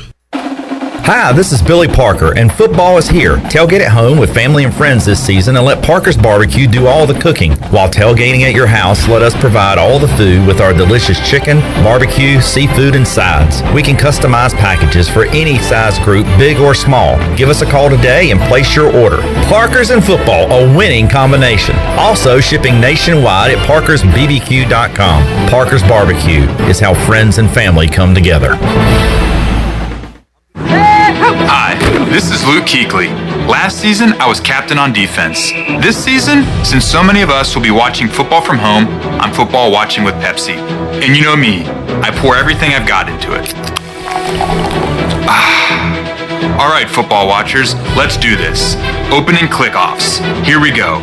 Click on, click off. Click on, click off. Stretch that thumb. You can't have finger fatigue bringing you down in the postseason. Nice job. And my favorite, second half sip-offs. Pepsi's up, lift, pull, open. Ice cold Pepsi and watching football. Nothing better. It's not game day without a delicious, refreshing Pepsi, the official soft drink of the National Football League. Head to your nearest retailer, grab your Pepsi before kickoff, then sit back, relax, and cheer on your favorite team. Pepsi, made for football watching. Hey, Dad, what's for dinner? How about CPW's? Is that the restaurant with the really good lasagna? It sure is. Is that the place we got the awesome meat pizza? Yep, that's the place. Should we do dine in or take out? I'm tired of eating it. Let's go there! Just say no to cooking tonight and bring the family, or make it a date night at CPW's. CPW's is open daily at 3 p.m. and has been serving the Greenville community since 1995. CPW's in the Food Lion Shopping Center near the hospital. It's time to get back in the saddle with Rocking Horse Ranch. Join us Saturday, November 14th for an evening filled with games and prizes to support the reopening of the Rocking Horse Ranch Therapeutic Riding Program. Rocking Horse Ranch provides a fun and unique therapy program to our special needs, cancer, and veterans community. The horses miss their favorite students and can't wait to see them again soon. And Rocking Horse cannot do this without you. Join us November 14th to get back in the saddle or visit rhrnc.com for more information. The icy treat that can't be beat is Sparky Snowballs of Greenville. Right now, for a special time, Sparky Snowballs is open every day from noon to 8 in the Food Truck Rodeo on the corner of Evans Street and Fire Tower Road. Stop by for a delicious icy treat. Plus, did you know Sparky's also has funnel cakes and fried Oreos too? Support your local Food Truck Rodeo every day from noon to 8 on the corner of Evans Street and Fire Tower Road. Sparky Snowballs, serving delicious icy treats to smiling faces for over 20 years. Visit Sparky's on Facebook or SparkySnowballs.com. Pirate Radio. Join the crew. One of those things that go bang. Abandon ship! The voice of the Pirate Nation.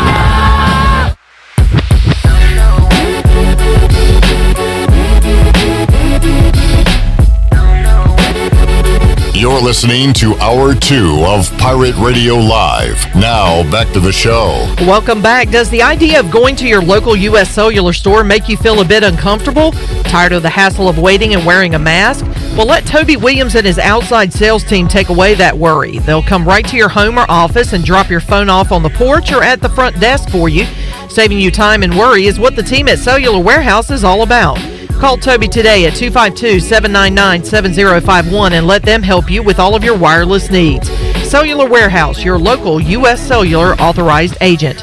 Now let's head back in to Pirate Radio Live. Here's your host, Clip Brock. All right, back with you on Pirate Radio Live on a Friday. Jay on Facebook Live says Coach Smith needs to be hired to teach a game theory class. That'd be pretty interesting. Yeah, it would. When I was in college, I was a physical education major and I minored in history, but one of the best classes I had was the theory of baseball, because I was on the FSU baseball team, and then I liked it so much I took the theory of football. Mm-hmm. And the head coach at Florida State was Coach Bowden, not Coach Bowden, who Coach Jones, but he actually came in a couple of days and talked about football, and he had his defensive coordinator come in and talk. So that whole semester there was a different football coach coming in, and I learned a lot from those guys. You probably don't like baseball today because it's either strikeout or home run. There's Amen. Not a lot of small ball, bunting, all that stuff. You'll like ECU baseball. Coach Cliff Godwin loves to bunt, get guys over, get runs in. He'll join us Monday on Pirate Radio Live coming up. ECU Pirate Nation on Twitter put up a nice picture, Coach. He's got his flat screen TV up there, and he's watching us on TV. How about that? We're TV stars. How about that? All right, Coach, when you look at South Florida, now were you on the staffs that saw Quentin Flowers and Marlon Mack and those South Florida teams that used to put up 60 points? Because this is not that same South Florida team. No, it's not. They have really gone downhill over the last few years. They have. And they are struggling offensively. Does anything stand out to you about their offense?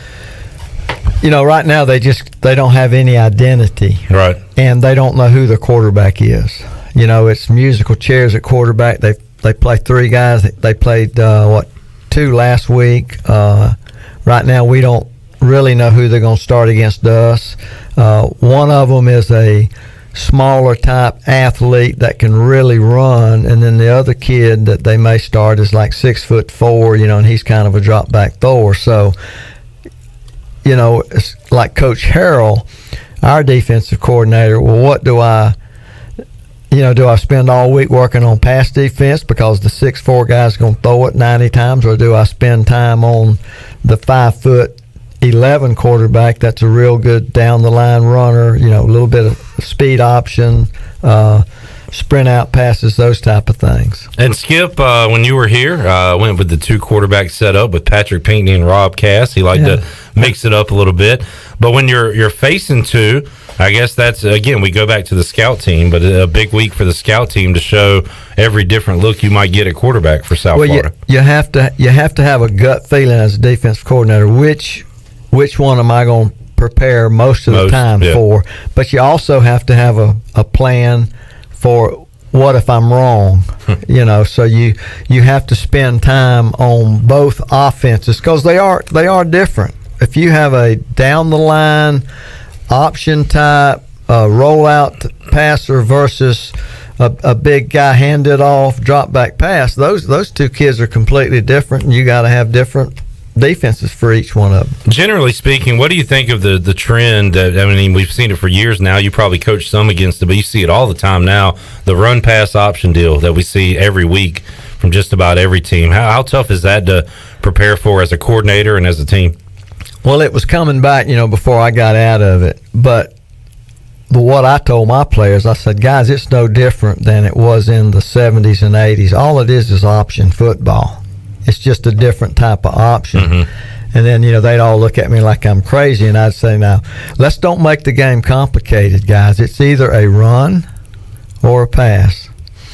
And most offenses tip off what they're doing by splits between the offensive linemen, where the offensive linemen, how far are they off the line of scrimmage, how much do they crowd the line of scrimmage. And I'm not going to tell you who asked me this question.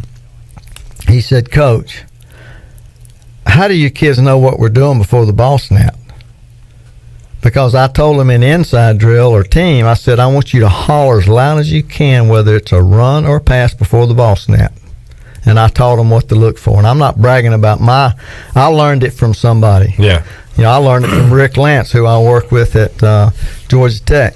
So when your defensive linemen went out on the field, they were looking at that kind of stuff. Yeah. Where they lined up, how far are they apart, all that stuff. Okay, you're a linebacker, and between the guard, I'll say the offensive center, and the guard, there's a very little split, and that guard's set way back.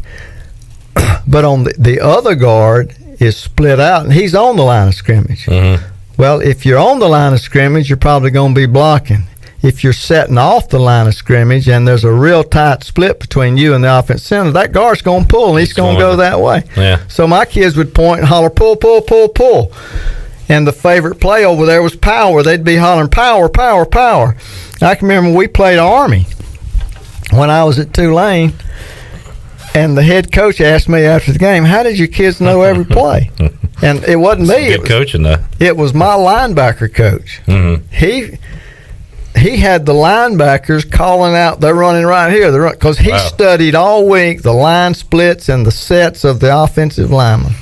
We'll be talking about that a lot next week, right, when ECU gets ready for Navy, and how the heck to stop that machine, because that has been tough for ECU over the years.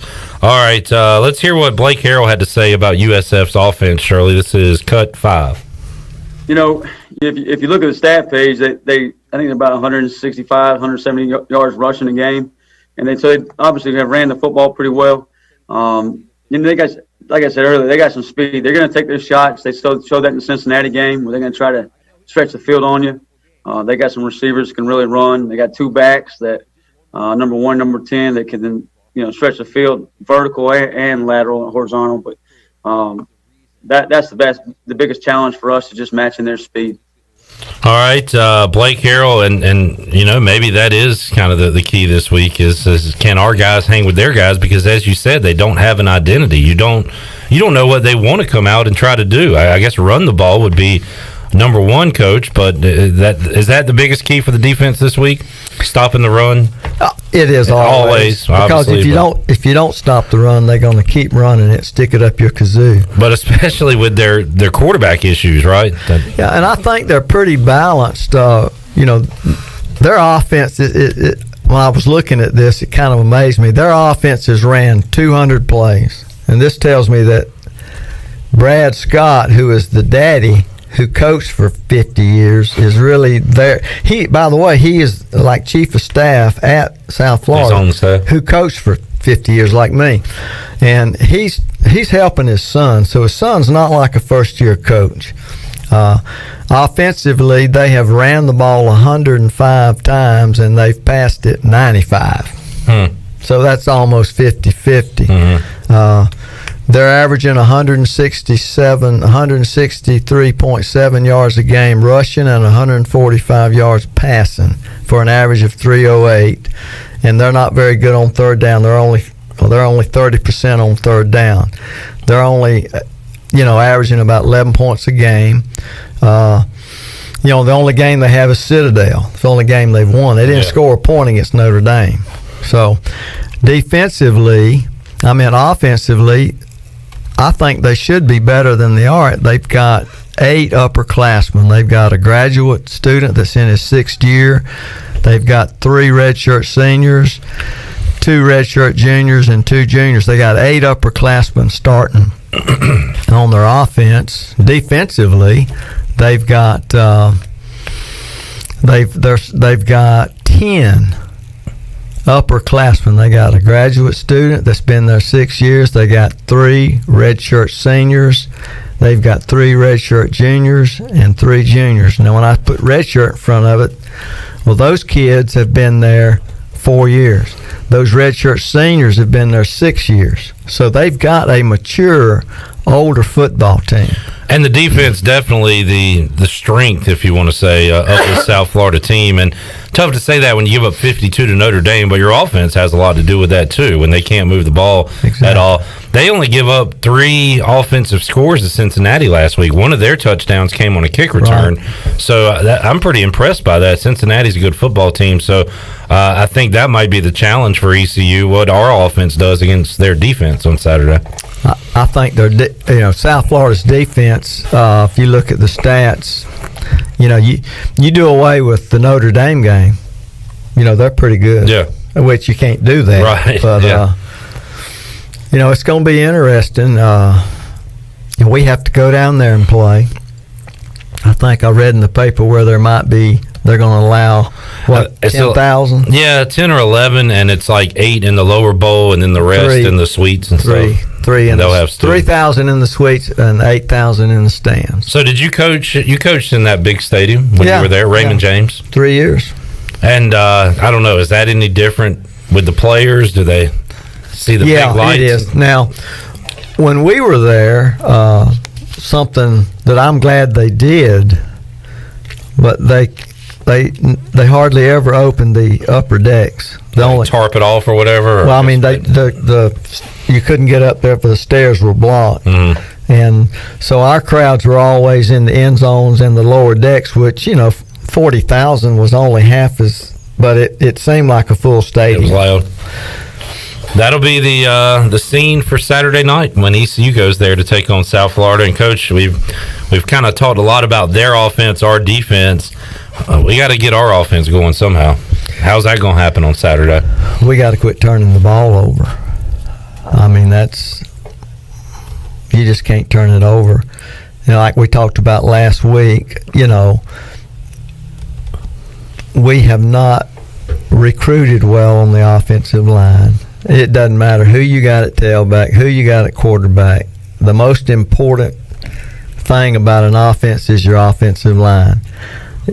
That's just like you could give me 4 All-American defensive backs. They ain't going to be very good if nobody's rushing the quarterback. Good point. So, and again, offensive linemen are the hardest to me. They're the hardest to find, and just like defensive linemen are the hardest to find. And if there's one out there, everybody knows about him. So that's just a tough position to recruit. And as you know, the coach that was here prior did not do a great job recruiting. And you said something the other night that kind of stuck with me too that I've never thought about. You always hear when the offense goes 3 and out, well, the defense is back on the field. They're tired. And you think about that. You don't think about the adjustments that you can make during that time when the offense is on the field, because coaches are talking to players on the defense while the offense is on the field, right? When it's 3 and out, 3 and out, 3 and out, you ain't doing much teaching or talking. I can remember by the time, kids run off the field, your defensive kids stop them, they run off the field, and, they get there, and by the time they start to drink of water, there's a turnover. They got to run right back. Yeah. And as a coach, too, you may have your headsets off, and, you might be talking to somebody upstairs because I would always be talking to those guys upstairs. What do I need to say to these kids? What do we need to get adjusted? And then all of a sudden, that's out the window. You don't get to talk to them at all. They got to go right back out there. And if they were doing something really bad, you didn't get it corrected, or those type of things. And we've had 7 turnovers where that situation's happened this year, and then the 3 and outs too. It's almost the same. So, and too many of those times that's happened this season. Yeah.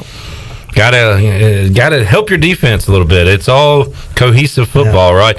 We'll talk a little special teams and more with Rick Smith. Get his final thoughts on ECU and South Florida when we return on Pirate Radio Live on a Friday. We're back with you after this.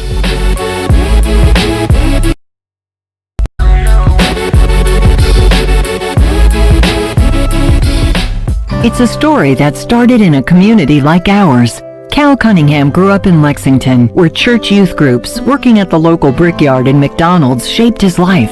And now Cal's running a different kind of campaign for the U.S. Senate. I'm Cal Cunningham. I want my service in the U.S. Senate to be about listening and going places where Democrats don't always go. That's what I learned growing up in Lexington, where we don't check voter registration before taking care of our neighbors. We believe in hard work and service, just like the soldiers I served with overseas. Cal Cunningham volunteered after 9/11, a lieutenant colonel in the Army Reserve who served 3 tours and took on corrupt government contractors. And Cal will take on the corruption in Washington that's been rigging the system for the drug and insurance companies. That's why Cal's not taking corporate PAC money, because he believes the top 1% don't need more favors. It's regular folks who need a voice. He'll be a senator on our side. I'm Cal Cunningham, and I approve this message. Paid for by Cal for NC. Love Jersey Mike's subs? Love them times 12 with our new catering box. Packed full of a dozen individually wrapped subs. They're yours for the sharing. Jersey Mike's. Be a sub above. It's Jersey Mike's time. One Club Supreme? Check. What's Aaron's Way? Only $2.99 for Pepsi and Lay's? I'm in. Order your sub Aaron's Way on the Jersey Mike's app or visit a Jersey Mike's store. The Frells family lives on a lush piece of land called Greener Pasture, and they work on it behind the wheel of a John Deere 1 Series tractor. With its durable construction and features that hook up to dozens of attachments with ease, no job is too tough. The Frells family runs with us, because this is more than just land, it's home. Nothing runs like a Deere. Search John Deere 1 Series for more. Get quality at every turn with Quality Equipment, your local John Deere dealer, with 27 locations in North Carolina and southeastern Virginia. Find out more at QualityEquip.com. White Claw Hard Seltzer. Discover a new wave of refreshment. Crafted using seltzer water, 5% alcohol, and a hint of fruit. Available in 5 fruit flavors. 2 grams of carbs, gluten-free, and 100 calories. Find it at whiteclaw.com. White Claw Hard Seltzer. Nothing tastes quite like it. Please drink responsibly. Hard seltzer with natural flavors. White Claw Seltzer Works, 2019 Chicago. Visit whiteclaw.com for full nutritional information.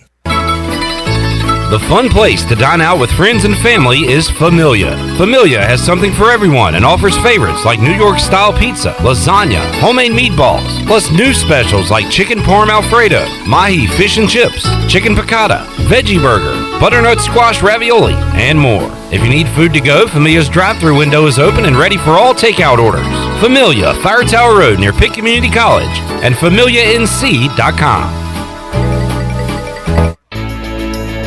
Every team knows that the two-point play can be a winning move. That's why I'm here. State Farm agent Timothy Sawyer and my team are here to help you go for two by combining your home and auto insurance. It's a great call that saves you time and money. So go for the win and score some savings by combining your home and auto. It's just another way we're here to help life go right. Call me, Timothy Sawyer, at 493-0002 today.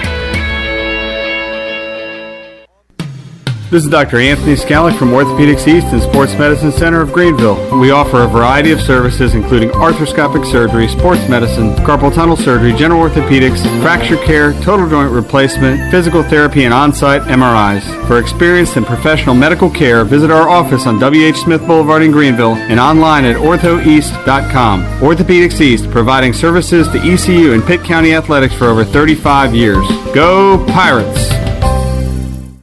Hey everybody, this is David Glenn, and you're listening to my favorite station in Eastern North Carolina, Pirate Radio, the voice of the Pirate Nation.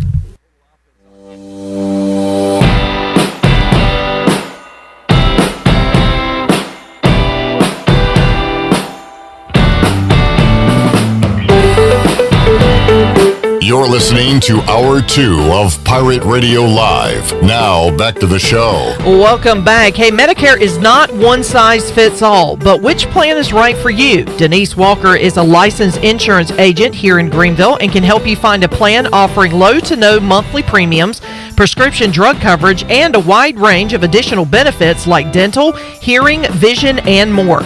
Call Denise today at 434-531-5674 to get a no-cost, no-obligation Medicare benefits review. Now let's head back in to Pirate Radio Live. Here's your host, Clip Brock. All right, Shirley Rhodes, and a real treat, the big dog himself, video producing today. We'll see the big dog coming up Saturday, and a lot of our great people that work with us here at Pirate Radio on the Bud Light pregame tailgate, 3 o'clock, right here on Pirate Radio. What'd you say, Shirley? This will be your...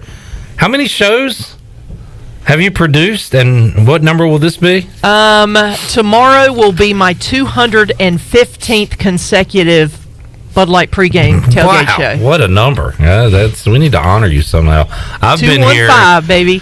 I've definitely hit triple digits, but I've not been here that long. Well, you got to keep in mind, I've been here since 2003, which is the year we launched, and that was our first football season and our first pregame show, and I've been doing it ever since. Part of the foundation here. Never missed it. One of the founding mothers of Pirate Radio, Shirley Rhodes, and we'll be here tomorrow with you. Looking forward to another fun day of broadcasting. Coach Rick Smith slated to be on the fifth quarter with us late tomorrow night. You ready for that one, Coach? Late night. I told you last week I wasn't going to do that. Oh, do you?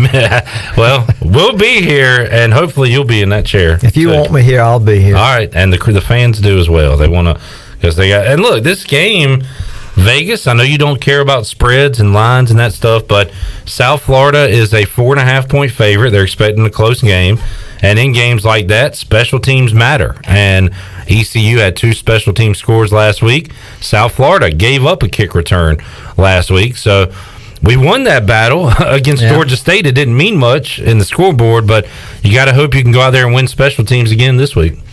Amen. And you know, that's the easiest way to lose a ball game is special teams. You know, a punt return, a blocked punt, kickoff return, and you have to spend time on it, which you figure on a Tuesday you're going to practice, 2.5 hours, and that's probably long, but how much of that 2 hours and 15 minutes basically on the field, how much time are you going to spend on special teams? And most coaches are going to kick extra points every day, because you line up and you may block one line, but defense doesn't block like you don't want to hurt anybody. But the main thing is, when do you work on kickoff coverage and when do you work on kickoff return? Those two, and then punt block. Well, what always scared me was we punted when Skip was here. We worked on punt protection every day, And it was pretty much live for 3 steps. I mean, the defense lined up, and, buddy, they came with everything they had, and those guys blocking had to block. And we had very few punts ever blocked or extra point field goals, when Skip was here. Mm-hmm. And Ruff was kind of the same way, Coach McNeil. Special teams is real important, and it makes you really sick as a coach if you ever lose a ball game because of special teams. Because you put so much on the offense and defense, and you do your jobs there, and then something happens. And one of the most famous wins for ECU came in Charlotte against Virginia Tech. T.J. Lee blocks the punt, takes it in. Yep, remember that one? That was a big one. I was running down the sideline. About caught T.J. Lee running into the end zone there. That was a big one there in Charlotte, and hopefully special teams can be a factor. Tyler Snead has shown a lot of promise as a returner, and that's something that you talk about how it can help you lose a ball game, but when you got a guy that can put you in good field position, think about Dwayne Harris back in your time at ECU, and now Tyler Snead now, it can certainly help you, and we need to see more out of that. And our punter's been doing a good job. I think he can change the field, flip the field, help out the defense. Coach, what are some key? You have your keys going into every game. So what are your defensive keys for ECU for this one? Right now, we're giving up 50 points a game. That's too many. And I think each game, depending on who you're playing, the defensive coordinator and the defensive staff come up with a goal for. I quit telling my defense, we got to shut them out, because that was unrealistic the way offense is. But we would come up with, hey, guys, we're going to win this game if we can go out there and hold them to 17 points or 24 points. So come up with that. Right now our defense is giving up 235.5 yards per rush. That's not good. Rushing yards a game. So that has to improve. I think if we can hold them to 21 points, and we can hold them to 100 yards rushing, we got a great chance. We've had 84 runs against our defense, and they're averaging 5.6 yards a run. Passing, they're completing 66% of their passes. What's an acceptable yards per carry for you? 3 on first down, 3.3. Because if they run the ball 3 times, they ain't got a first down. That would be 9.9. You're right. It'd be short of a first. But that was one of our. That's on my goal sheet. Was you got to win first down. Well, how do you win first down? Well, if they throw a pass, it's got to be caught for less than 5 or incomplete. And if they run the football, I told my kids, it's not a successful play on defense if they get over 3 yards. So 3 yards was my cutoff. Mm-hmm. And you said too that the game evolved and your numbers evolved a little bit. 100 yards rushing is still kind of the standard, I guess, but passing, you had to up that number a little bit just because everybody's throwing it more. Like when we played Houston, for instance, when they were running shoot, our goal was to hold them under 300 yards passing. No, and that's not crazy. It's crazy to you. It's not crazy to us who watch because you at one point you had 200 yards passing, right? Yeah. And then the game just evolved. Then for you to tell your defense that you got to hold them to 150 yards passing, they're going to look at you like, Coach, this ain't 1950. Exactly. It does change. And heck, Case Keenum and those Houston offenses were throwing for 400 and 500, so 300 was a good goal. We're giving up 323 yards passing a game, which is a total of 558. Now that's way too many yards. You said last week Georgia State had over 300 in the first half, right? Yeah, 300 and I can't remember. I got it written down somewhere. Now, they surpassed the game goal in the first half last week. Now our offense after 2 games, they're scoring 28.5 points. Now, again, how much of that was last week? Special teams and defense got all the points. Yeah, so that's true. We didn't score a touchdown. Yeah.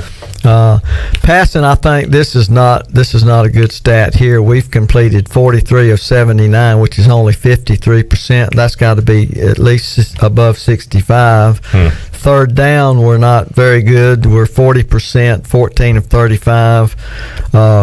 Rushing, we're we're 80 runs for 294 yards, 3.7 yards a rush. We've only had, our longest run is 31 yards, our longest pass is 37. Explosive plays, now we got to get better. That's I'm glad you brought that up. That's a key. Ronnie Woodward asked, I think it was Donnie Kirkpatrick earlier this week about that, and with these struggling offenses, how much can a big play maybe spark something? We have yet to see those with ECU so far. We've had 2 runs over 20 yards. We had a 20-yarder and a 31-yarder, and we've had 5 passes. A 37-yarder is the longest, a 31, another 31, a 24, and a 23. I think the 37 was the big play to CJ against UCF for a touchdown. We got to get him more involved, obviously. Now, this could be wrong, but it's hard to find the sacks, but I don't think we've had a sack. I think you're right. Which tells you we're not probably pressing the quarterback. Turnovers, you would like to get at least 3 a game, so we'd like to have 6 right now or more. I think we've had 2 interceptions and 1 fumble recovery, so we're 3 behind on turnovers. The offense has thrown 4 picks. They've been sacked 6 times, and we've lost 3 fumbles.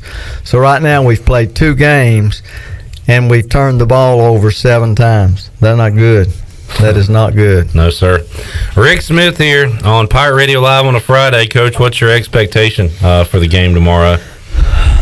I told you off the air, I had a guy from South Florida earlier this week said expect a lot of punting because these offenses are struggling right now. What, you think we see kind of an ugly, maybe lower scoring game, or do these offenses wake up here?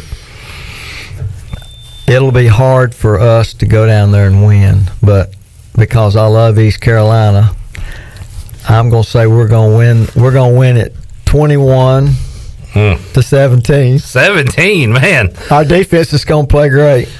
Rick Smith is trapped in 2007 or 2008 again with that 17 number, but I hope you're right, Coach. Let's get a good defensive performance coming up on Saturday. All right, we'll take a timeout, come back, get you ready for hour number 3 of Pirate Radio Live. Got Stephen Igoe rolling in here. We'll get his thoughts on the game and talk more NFL as well when we return on Pirate Radio Live after this.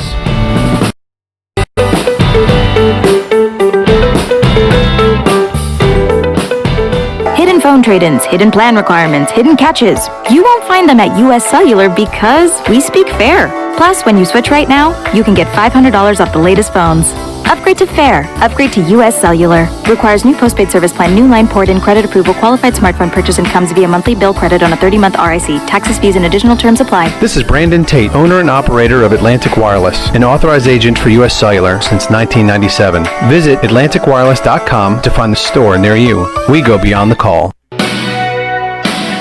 Hey Pirate Nation, this is former ECU tight end Bryce Williams from my friends at the Auto Store Group. If you're in the market for a quality used vehicle, then the Auto Store Group is for you. The Auto Store Group has 3 locations and over 150 quality used vehicles to choose from for all budgets. Shop their entire inventory today at theautostoregroup.com. The Auto Store Group, your hometown store and Pirate owned and operated for over 38 years. Go Pirates!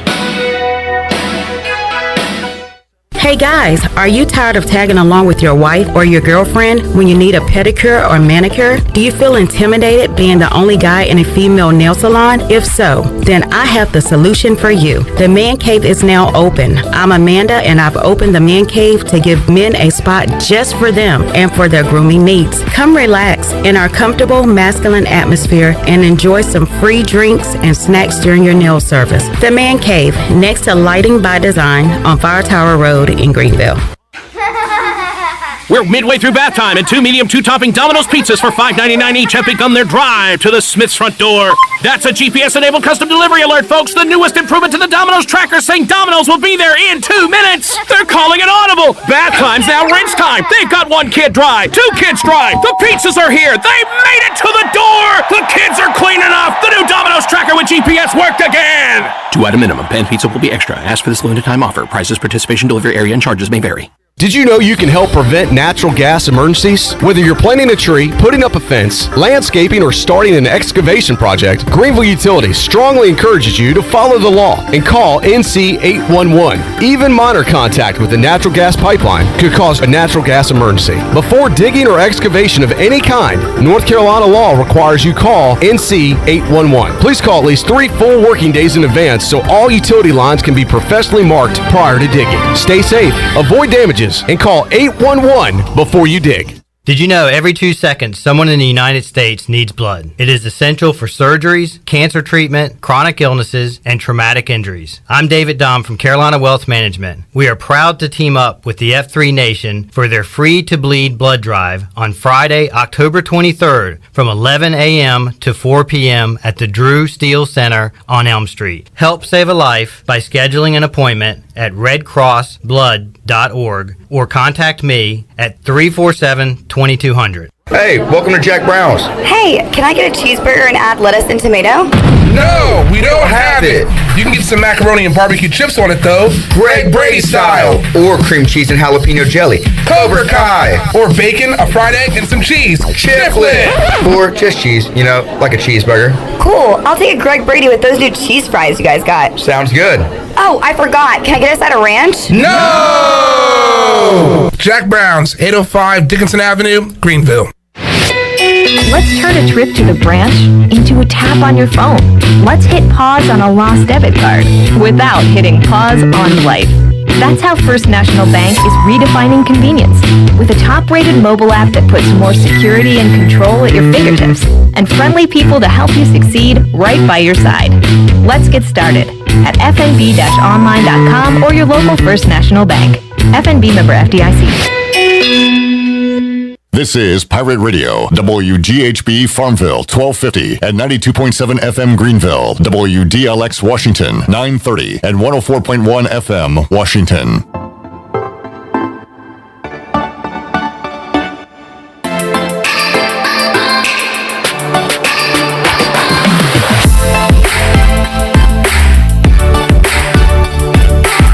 You're listening to Hour 3 of Pirate Radio Live. This hour is brought to you by your CBD store, where good health hits home. Visit your CBD store today on Arlington Boulevard across from the mall. Now, back to the show. Well, welcome back. PRL this afternoon is brought to you by Bud Light, who reminds Pirate fans to always stay in the game and drink responsibly.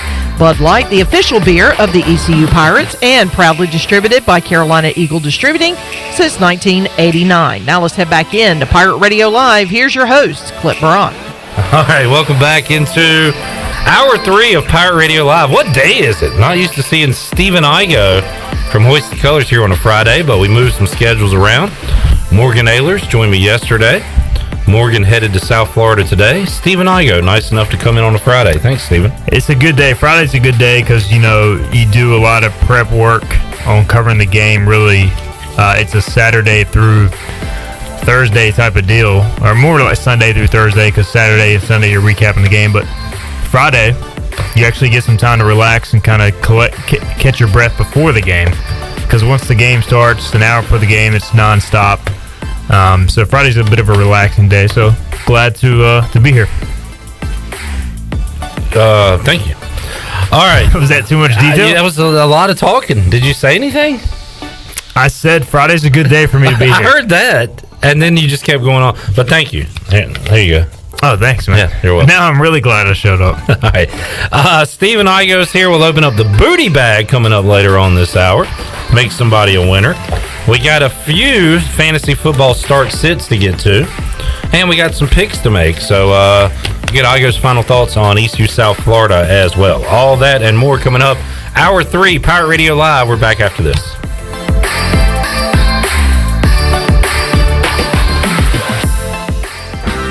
Hey Pirate Nation, this is Tom Brown from Brown & Wood Buick GMC Truck. We've been serving the Pirate Nation in Eastern North Carolina for 83 years. We have 4 brands, 3 generations, 2 showrooms, and 1 goal to make sure you leave a happy customer. This month at Brown & Wood, get an all-new 2020 Buick Enclave and save over $9,500 off. As always, Brown & Wood is the home of the lifetime warranty. We're located on Greenville Boulevard next to the Convention Center, or shop us online at brownandwoodauto.com.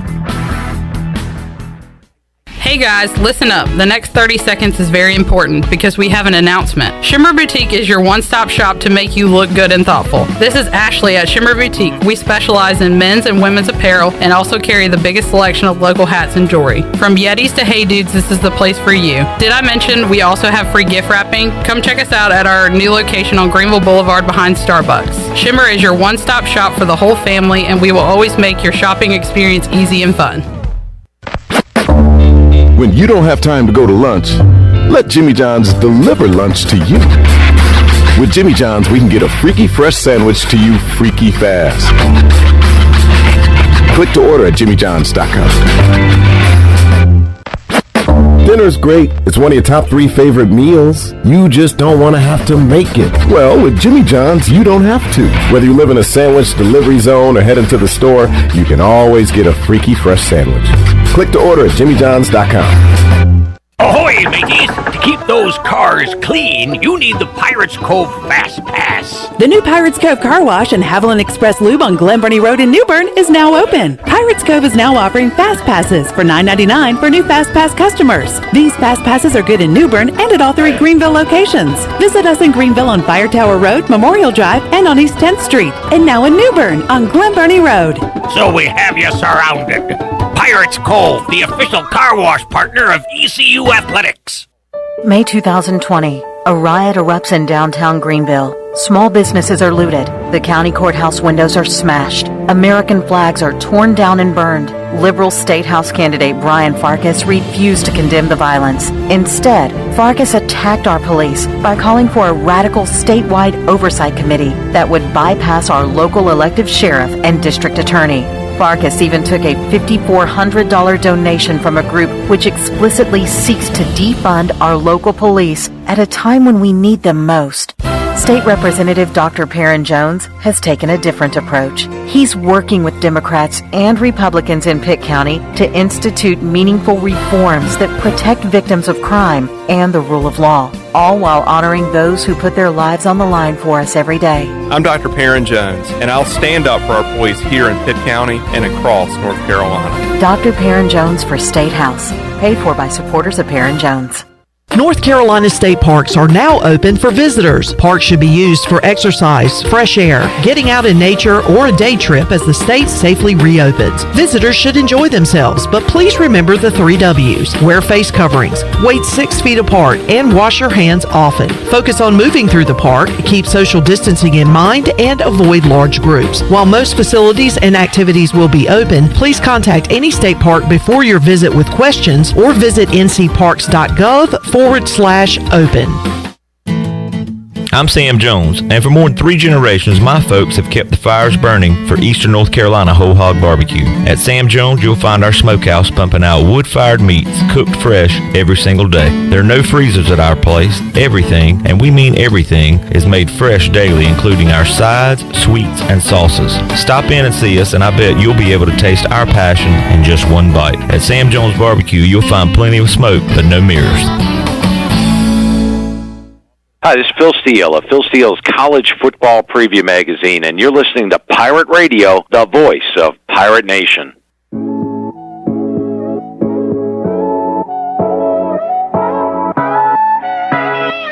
You're listening to Hour 3 of Pirate Radio Live. This hour is brought to you by your CBD store, where good health hits home. Visit your CBD store today on Arlington Boulevard across from the mall. Now, back to the show. Welcome back. And your CBD store is the largest CBD retailer in the country and is now offering curbside pickup and free shipping for online orders. Your CBD store has the highest quality, all-natural products with no chemicals. If you have problems staying asleep at night, if you wake up frequently, I suggest you pick up the nighttime CBD oil. I get mine in blueberry flavor, and it works perfectly. And it helps me get to sleep and stay asleep all night long. If you have inflammation, pick up a water-soluble liquid, and they have different flavors for that as well. You can also get gummies and honey sticks. They have pretty much everything you can think of. And once again, it's all natural. Your CBD store is located on Arlington Boulevard next to Duck Donuts and online at cbdrx.com. PireX4U.com, your CBD store, Greenville, where good health hits home. Now let's head back in to Pirate Radio Live. Here's your host, Clip Brock. All right, thank you, Shirley Rhodes. Stephen Igoe here on a Football Friday. We'll be picking some games later on, and I did just look. South Florida, wow. So the line and the total has moved quite a bit. South Florida is now a 6-point favorite against ECU. The total has gone up from 55 to 57, so that has moved quite a bit. A lot of people on the over in this game. Igoe, ECU, South Florida, two struggling offenses. To put it mildly. Which offense wakes up the most on Saturday evening? That's a great question. I think USF has all sorts of problems, but they're playing a worse defense. And then you have ECU that has an established quarterback, but a porous offensive line against a more talented defense. I think South Florida's decent defensively. Yeah, they are. Yeah. Especially in the back half. They have a really good secondary. Mike Hampton and KJ Sales, a North Carolina transfer, they are their two starting cornerbacks. And I swear, Mike Hampton, it seems like he's been there forever. So there'll be plenty of familiarity with C.J. Johnson, Blake Pearl going against those guys. Their safeties are experienced. Their defensive line not as experienced. So, there's been a lot of talk about, hey, ECU should open it up, throw the ball more. Really, if you do that, you'd be kind of playing in the South Florida's hands because they're a better defense against the pass in a lot of ways right now than against the run. Teams have been just chewing them up on the ground. They've missed some guys due to COVID. Their star linebacker's questionable. He's missed the last 2 games with a back injury. So he had 75 tackles, 13 tackles for loss last season. So that's something to watch for. And so, it's just, I think ECU is obviously much better than Deshaun offensively, but they just have to figure out something along the offensive line. It'll be interesting to see if Deontay Smith is back or not. What do you think about Deontay? It's just tough to say for sure with not having practice access. I asked Mike Houston last night, and he said he, quote, been out there, but was really non-committal either way as far as his playing status going into the weekend. So we'll see. I think either way, even if he plays, I don't know if he's going to be 100%. So we'll see. But they just have to get better. They have to give Holton a chance. I think you're going to have to establish some sort of running game in this game to have a chance. If you just sit back, or if you just drop back and try to pass all over their secondary, I'm not taking ECU's receivers in those one-on-one matchups. After what I saw against UCF, in man coverage, I think South Florida, if they're able to play pass, it's going to be a tough day for ECU. So even though they really struggled running the ball last week, they got to get at least something going. They don't have to run for 150, 200 yards, but they have to at least have a threat of a ground game to make USF bring another safety down in the box. Here's why I love Fridays, Igoe, like you were talking about, and why I love the pregame show. Josh says on Facebook Live, Pirates win outright, smash the over. Everything's possible. Yeah. That could happen. It could be just a fireworks. Ehlers to Johnson down the field. Ehlers to Snead. This could be the game. This could be last year's Cincinnati game. Raji Harris breaks through the middle. Just think about runs over a safety. Think about last year going into the Cincinnati game. ECU had just gotten smashed by South Florida. Hope. They hadn't done anything offensively. You had multiple offensive linemen out. Yeah. We were all talking about how bad ECU was going to lose, and then they should have won that game. Probably played their best game of the year, even in a loss. So, football's a weird game. I'm not going to say ECU is going to go out and score 40 points this weekend. I'd be pretty shocked if they did. But this offense is much better than it's shown, and they're not going to play this bad all season. Eventually, they're going to figure something out. Yeah. They have too much talent. And, we'll see if they can maybe hit some explosive plays to wake up a little bit. What do you do offensively if you're running this thing?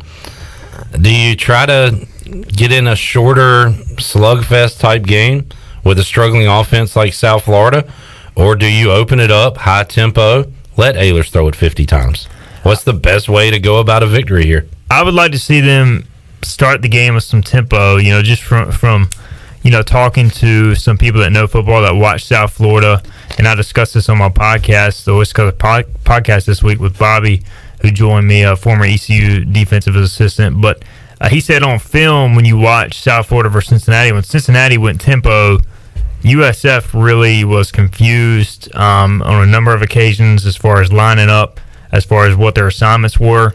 I'm sure ECU saw that on film, and so I'd be surprised if they don't at least try that, or at least try some different stuff. And they haven't gone tempo. The problem is if you go tempo and you go 3 and out and your defense is right back on the field. So you almost have to, like, get a first down on your first play or get 9 yards, and then you go up tempo, and then you try to sustain that for the drive to keep the defense on their heels.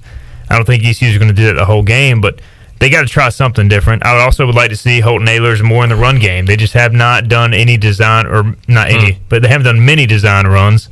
The zone read, which he did so much his freshman year, they're not really doing that anymore. So if you watch the defensive end is really crashing down on those inside runs, and I would like to see Holton pull it just once or twice and keep that threat there, so maybe that defensive end isn't crashing so hard on the inside runs. Now, you want to see tempo, you want to see the offense open it up a little bit more.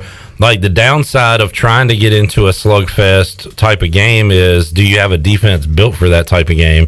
And Matt says on Facebook Live, ECU will probably have to score 40 to win any game this season. So far, that has been the case. They needed 50 in a certain, So if you want to play a ball control type game, is the defense going to play along in that? I don't know. I mean, you might have to be the aggressor offensively and go out and try to score 35, 40, 50 points to win any game this season. Yeah, I mean, I just, it's tough to say with South Florida's offense. I mean, they have so many issues. Yeah. Like, I could see them scoring 7 points. I mean, I'm not going to. They did last week, right? They haven't scored more than 7 against an FBS team. Yeah. I mean, granted, they played Notre Dame and Cincinnati, 2 very good defenses, but even against the Citadel, they struggled offensively. So I don't think this is some offensive juggernaut. They scored 1 more offensive touchdown last week than ECU did. They did. I mean, they definitely did, and that's a problem. But they at least ECU has shown in the past they can do it last half of last year. I agree with you. South Florida is kind of like. But if you look back at last year's stats, the thing that worries me, we talked about this earlier, they're starting the same quarterback, probably Jordan McLeod, much of the same offensive personnel. They ran for like 350 yards in that game. Was that the key to them dominating last year? They didn't even have to throw. They just ran it. So ECU's got to stop the run, and I think if you can get them into some second, third, and long situations, they're going to have major issues because they don't have – not only do they don't have a quarterback, they don't have any confidence in their passing game right now. I don't even know if they have really a go-to receiver. Redbeard, Igoe was saying that, South Florida looked confused when teams went up tempo against them. Redbeard says you can say the same about ECU's defense when Georgia State went up tempo last week. And, there was something made of that in the post-game with their coach, Sean Elliott, who, took it as a stretch. He took it personal that Blake Harrell said that Georgia State's a little more normal as far as the speed they go. And they are. It was not a slight or anything. But again, you take anything you can I don't blame him. And chip it on your shoulders. He was also the head coach at South Carolina, or the interim coach when they lost to the Citadel. So he wanted to win. He also wanted the job. He wanted the job in 2016 and was ignored. So he had plenty of incentive for this game. There were multiple players on Georgia State's team that wanted to come here, that were offered scholarships at one time by Scotty Montgomery's staff, and then were told they couldn't commit because they weren't good enough. Destin Coates, Aubrey Payne, one of their tight ends, a couple of their defensive players. So, I mean, that game, man, what a revenge game for Georgia State as a whole. But, yeah, last week, man, that was – I'm more interested to see how ECU responds on its own. Holton Ahlers was as down as we've ever seen after the game, pretty visibly shaken.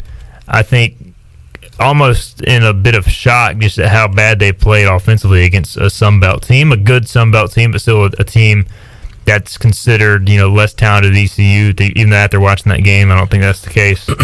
But I don't know. They just got to find a way to get some rhythm early and establish some sort of identity. I was encouraged hearing Donnie Kirkpatrick talk about C.J. Johnson this week, because I asked about him. You'll hear that in an interview coming up on the Bud Light pregame tailgate. It was talked about via the Zoom as well.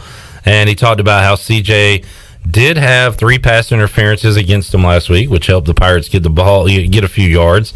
And he probably said that it should have been called more against CJ. There's no doubt CJ Johnson's frustrated right now. But Donnie said, mentally He's locked in this week. He's in a good space, all that. And, you don't know if the coaches are being 100% with you with what they say all the time.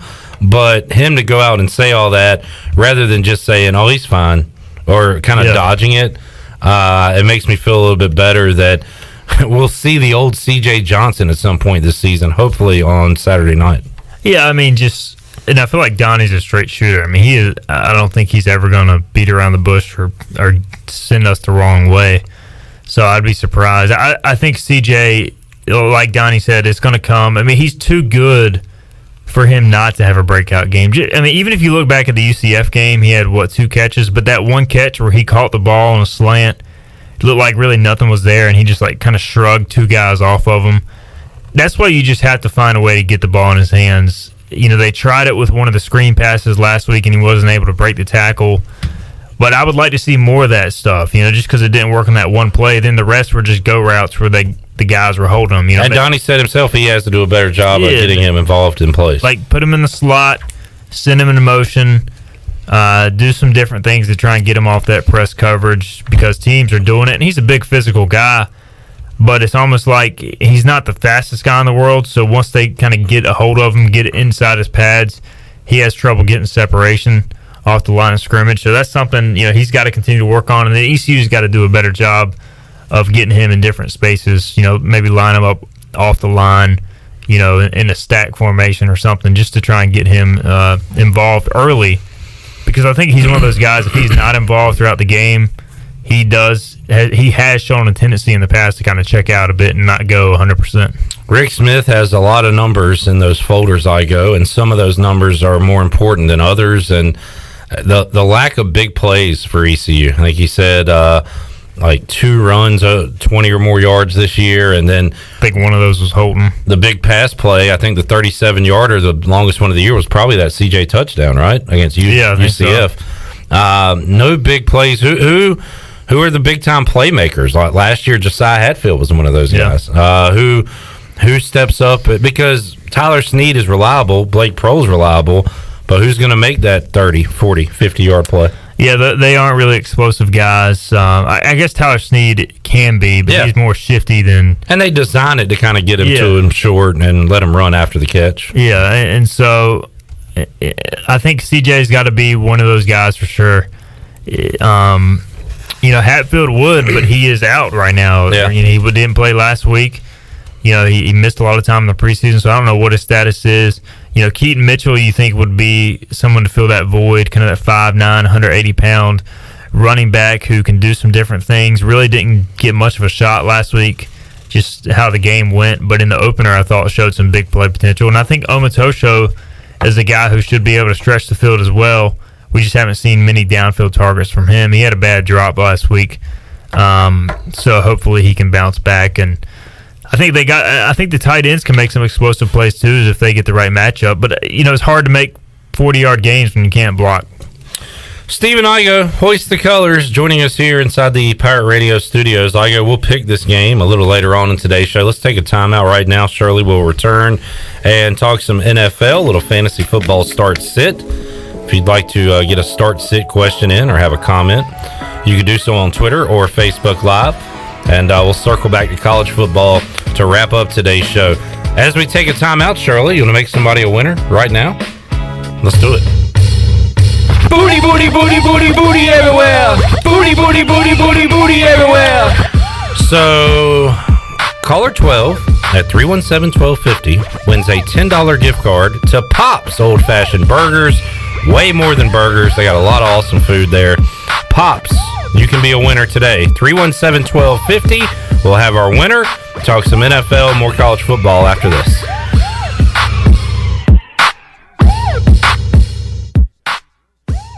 Hello, Pirate Nation. This is Representative John Bell, the Majority Leader of the North Carolina House, and it has been an honor serving the people of Eastern North Carolina the last 8 years. I've had the privilege of working with your local representatives, Dr. Perrin Jones and Chris Humphrey, as they delivered hundreds of millions of dollars in COVID relief funding to our small businesses, healthcare providers, and families right here in Pitt County. Unfortunately, their opponents are funded by radical liberal out-of-state donors that want to destroy our agriculture heritage, defund the police, and silence your voice by buying this election. This is not North Carolina. We cannot and will not let this happen. Dr. Perrin Jones and Chris Humphrey are focused on solutions, not revolutions. They will make sure your voice is heard and represent our Eastern North Carolina values. So Pirate Nation, the choice is clear. On November 3rd, please support and vote for Dr. Perrin Jones and Chris Humphrey for the North Carolina House. Strong voices for Eastern North Carolina. Paid for by the John Bell Committee. UBE and PirateWear.com are proud to offer the Pirate Nation its largest inventory ever. Brand new Adidas is arriving daily, along with Under Armour, Columbia, and Russell Athletic. UBE is loaded with cargo, and new items are being added daily to PirateWear.com. Be sure to check out our children's store, The Crow's Nest, for all of your young pirates. UBE and PirateWear.com, an ECU tradition for 50 years. Go Pirates! If you're like many, you may have put on the Corona 5, 10, or even 15 over the last 2 months. Well, the weather is warm and it's time to get that body back on track. At Clean Eats, we have you covered. Our weekly meal plan will quickly help you get back to where you want to be. Order online at cleaneats.com. Our cafe is back open, sanitized, and waiting to serve you healthy lunch and dinner options for dine-in, takeout, curbside, or even delivered through our delivery partners. Clean Eats, it's a lifestyle. 805 Red Banks Road, Arlington Village. In studio today with Dr. Shondell Jones from Kinetic Physical Therapy. How can you help people with back pain? Well, most people are going to have back pain at some point during their life, but you don't have to live with it. A bad MRI or a bad x-ray does not mean you're destined to always have pain. We have specialists that are well trained to find out what the true problem is and the true source of your pain so they can get you on track to feeling better. So don't suffer with back pain. Our nationally board certified specialists are here to help you. To learn more, visit us at kptonline.com. We can help you live well, move more, and hurt less. Let us help you get back to business. This is Donald Stocks and Justin Judge of PIP of Eastern North Carolina. We're ready to assist your business with branded PPE. Would you like face masks with your logo? We can do that. Plus custom social distancing signage. Now is the time to ramp up your marketing efforts. Whether it's cutting edge, contactless, touchless marketing, or traditional direct mail, we can do it all. We are PIP of Eastern North Carolina. If you are push mowing your yard using an inefficient lawn tractor or your current zero-turn spends more time in the shop than mowing your grass, it's time you look at a Hustler zero-turn lawnmower. Residential mowers from Hustler are built like tanks and drive like sports cars. All Hustler mowers have fabricated, welded steel decks. Don't settle on cheap units with flimsy stamped decks from big box stores. Come see Ron Ayers Motorsports and we'll guide you to the right mower for your property and your budget. Find us at Ron Ayers Motorsports, Highway 11 north of the airport in Greenville. Hey, this is Jay from Villa Verde. Did you know that Villa Verde opened up its second location? Yes, it's Villa Verde Dos on Arlington Boulevard across the hospital. This new location is a fast casual environment where you can make your own bowls for only $9.95. Choose from our fresh ingredients from our toppings bars or enjoy an amazing rotisserie chicken. We promise you can be in and out in less than 15 minutes. For a quick healthy meal at an affordable price, visit us at Villa Verde Dos on Arlington Boulevard. Villa Verde, a platform for good. Pirate Radio. And you write that down, because when you're at East Carolina, you go for it every time. Or you don't coach at East Carolina, you don't come to East Carolina, you don't play at East Carolina with a weak heart. Write it! The voice of the Pirate Nation.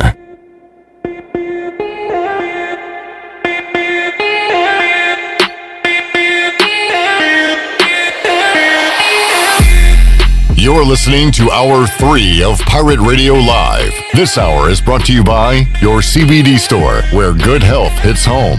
Visit your CBD store today on Arlington Boulevard across from the mall. Now, back to the show. Welcome back. Got damage? Damage from wood rot, fixed. Damage from smoke or fire, fixed. Damage caused by water, fixed. If you've got damage, use a contractor that works for you and not your insurance company. Visit fixednc.com today or call 999-0001. That's 3 9s, 3 zeros, and a 1. Fixed NC, restore, renew, maintain. And congratulations to Pirate Al of Greenville, who picked up the gift card from Pops. Pops Old Fashioned Cheeseburgers is now offering healthy home meals. Always fresh, not frozen. Simply take home, reheat, and eat. Stop by today on Charles Boulevard, right behind Krispy Kreme, for more details. Now let's head back in to Pirate Radio Live. Here is your host, Clip Brock. All right, congrats to Pirate Al. He had a great call last week on the fifth quarter Igoe, and as you know, Pirate Al big into the recruiting, and he called and talked about some of the deficiencies in years past when it comes to getting offensive linemen here, retaining them here, and also them, being healthy enough to play football. It's just been a snake bit, a tough nut, as Jeff Charles would say. Yeah. A house of horrors, as Jeff Charles all would say. All those things are appropriate in describing that situation. And I listened to that. He nailed it. So, unfortunately, it just takes time to build those positions, which we've gone over. Yeah. And Pirate Al also got a surprise in store at some point. He gave me, a few weeks ago in the preseason, I had the NWO shirt on when Mike Houston did his press conference, and he was a fan of the shirt. So Pirate Al, big wrestling fan, got me another throwback wrestling shirt to wear for a press conference. I'm trying to wait till either a bye week or after a win to break it out. I don't want to be breaking it out like after ECU loses to Georgia State, so I'm waiting for the appropriate time, but going to rock it and see what Coach Houston thinks of it. Sweet. Courtesy of Pirate Al. Looking forward to that. All right, John on Facebook Live says, the only reason we opened it up on offense against Cindy is because we believed in our hearts that we were going to be embarrassed. Igoe, stop trying to give us hope. You have to believe. I'm confused at the statement. Especially the last two sentences. Igoe, stop trying to give us hope. You have to believe. And why would they only open it up because they thought they were going to be embarrassed? I just think they did what they thought would work. So, do we think we're going to be embarrassed this week, which means they might open it up? Perhaps. Let's hope so. All right. But you have to believe. But I need to stop giving people hope. Yeah. John, clarify your statement. Yeah. Do you want Igoe? You want me to give you hope give and false believe? hope and believe? So maybe he wants me to not give people hope, but deep down believe. Maybe so. I don't know. Igoe, I believe that you believe in this team. Fantasy football is hard to play in 2020. Yeah, I'm about over fantasy football. My team could be our last start-sit segment. My teams stink. I won my opener in both leagues, and now I'm on a 3-game losing streak in both leagues. The Broncos stink. Fantasy team stinks. Everybody's got COVID or is hurt, so it's like I can't even fill the lineup. And all these games keep getting pushed back, so I don't know what to do. Like, I don't know if I should just pick up this crappy player to replace this player who might not play, or just stick with the player who might play on Monday or Tuesday. It's killing me. I'm a commissioner in one league. I'm not a great commissioner. We have a great commissioner in another league I'm in who says, let me know who you would play if this Bills-Titans game isn't played. Yeah. And I will manually do the points. Okay. I respect that. And that's great. But I'm not putting that much effort into our sports bar league, Glenn. Bills-Titans is scheduled for Tuesday. It's scheduled for Tuesday. Yeah, is that a thumbs up, Shirley? Yeah. Yeah. I just confirming it. I know things can be fluid now in the NFL. Steven's team is playing Monday at 5 o'clock. And no disrespect to your show. Is that 5 o'clock? Are they on the East Coast or are they over there? 3 o'clock Mountain Time, 5 o'clock Eastern. Love it. So there's going to be people, which they can't attend the game either way. I guess it is in New England. Yeah, it's in New England. But Broncos fans will have to watch it at 3 o'clock local time. I mean, could you imagine watching the Redskins on a Monday at 3? Did you say Man, I would love the Redskins on a Monday at 3. Yeah. They deserve to play Monday at 3. You're not going to listen to this because you're going to be watching that crap. You're still watching the Broncos? Yes. They're going to win that game if Cam Newton doesn't play. Who's quarterback now? For the Broncos? Yeah. We were going over that earlier. That's a great question. Put in Bortles and let's go. Bortles isn't even a candidate. Brett Rippon is in line to start, but Drew Lock is practicing this week, and he is 50-50 to play. I mean, it is Locktober. It is Locktober, and the Broncos will win if Lock plays. You heard it here first. But wait, what if Cam plays? The Broncos will still win. All right, you really have lost because Cam. Hey, believe Cam will be. Cam is PTSD'd from the Peyton Manning Super Bowl. That's the sad thing is his daddy, Von Miller, is not playing in this game because he truly has been owned by Von Miller, and I don't think Cam's ever beat the Broncos. It is easy to get on by somebody when they are allowed to pummel your brain until it is smooth, like with headshots. That whole defense. That looked more like UFC than NFL. It was very violent. Hey, the refs aren't calling it. You keep doing it till they call it. The Broncos should all wear Von Miller practice jerseys before the game. How awesome would that be? Cam Newton would be scared. He would just forfeit the game, honestly. Would you not be fired up if you saw that? That is running against the health rules of the league. I think at some point you're getting abusive. Are we sure Cam really tested positive, or maybe I haven't seen the test. If that's what you're asking, maybe he's just scared of the Broncos. I'll tell you what, Bill Belichick is not putting Brian Hoyer back on the field in 2020. We could get a Jarrett Stidham versus Brett Rippon game, which it probably is a good thing. It's starting at 5. Professional football. That's awesome. By the way, Steven, do you know the list of quarterbacks that are undefeated against Tom Brady? I heard. Did you see earlier. that? Oh man. What a stat. Two Broncos legends. I knew Jake Plummer, who is legitimately a Broncos legend. 3-0. The other one, I don't. Greaseball. I can't believe that, but I guess he's probably just 1-0. Brian Greasy, 2-0. 2-0, so he must have beat him with the Dolphins, maybe. Oh, it could have been. Yeah. Might have not been a Bronco at the time. But I remember when Jake the Snake beat him in the AFC divisional round in 2005. Was that like the Champ Bailey game? That was the Champ Bailey pick where it was almost a pick 6 and he got crushed at the 1. Yeah. But that growing up, that was like my favorite Broncos memory till they won another Super Bowl. All right. Igoe, week 5, start sit. Let's do it. Ben. Now, Ben is... What's up, Ben? He admits... Well, he just tweeted. I'm like jumping into his brain. I think he's kind of overthinking this thing. But he said Devontae Freeman breakout game against Dallas or Tyler Boyd versus Marlon Humphrey. What he's saying is Boyd's got a tough defensive matchup against Baltimore. Freeman is playing against the worst defense ever assembled in Dallas. I think you'd be overthinking it at this point. I would play Tyler Boyd. Plus, you're going to get, let's say the Ravens do crush them. You're going to get some good junk opportunities late in the game with Tyler Boyd. Yeah, I wouldn't overthink this. And I don't think there aren't many cornerbacks who shadow receivers anymore and go legitimately wherever they go. So it's not like Marlon Humphrey is probably going to be matched up with Tyler Boyd the entire game. That's very rare now in today's NFL.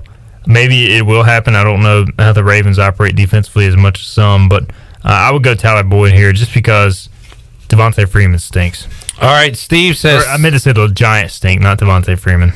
True. CeeDee Lamb, Raheem Mostert, or Damian Harris. I guess Mostert's cross off Damian Harris. No Patriots running back for me. Oh, I really wanted to discuss that. Well, what has 2020 done, giving us another Patriots running back to think about? He had 100 yards rushing last week. You know what I did in fantasy? I dropped Sonny Michel and picked up Damian Harris. I don't know why. I'm never going to play him, but I just picked him up just to have him on my team, just so I can say I have another Patriots running back. By the way, James White had a decent game. Yeah, you called that. And did you start him in all 5 leagues you're in? I don't think I started him in any, actually. All right, so... CeeDee Lamb. I called CeeDee Lamb last week. He had a good game, I think. He caught a touchdown.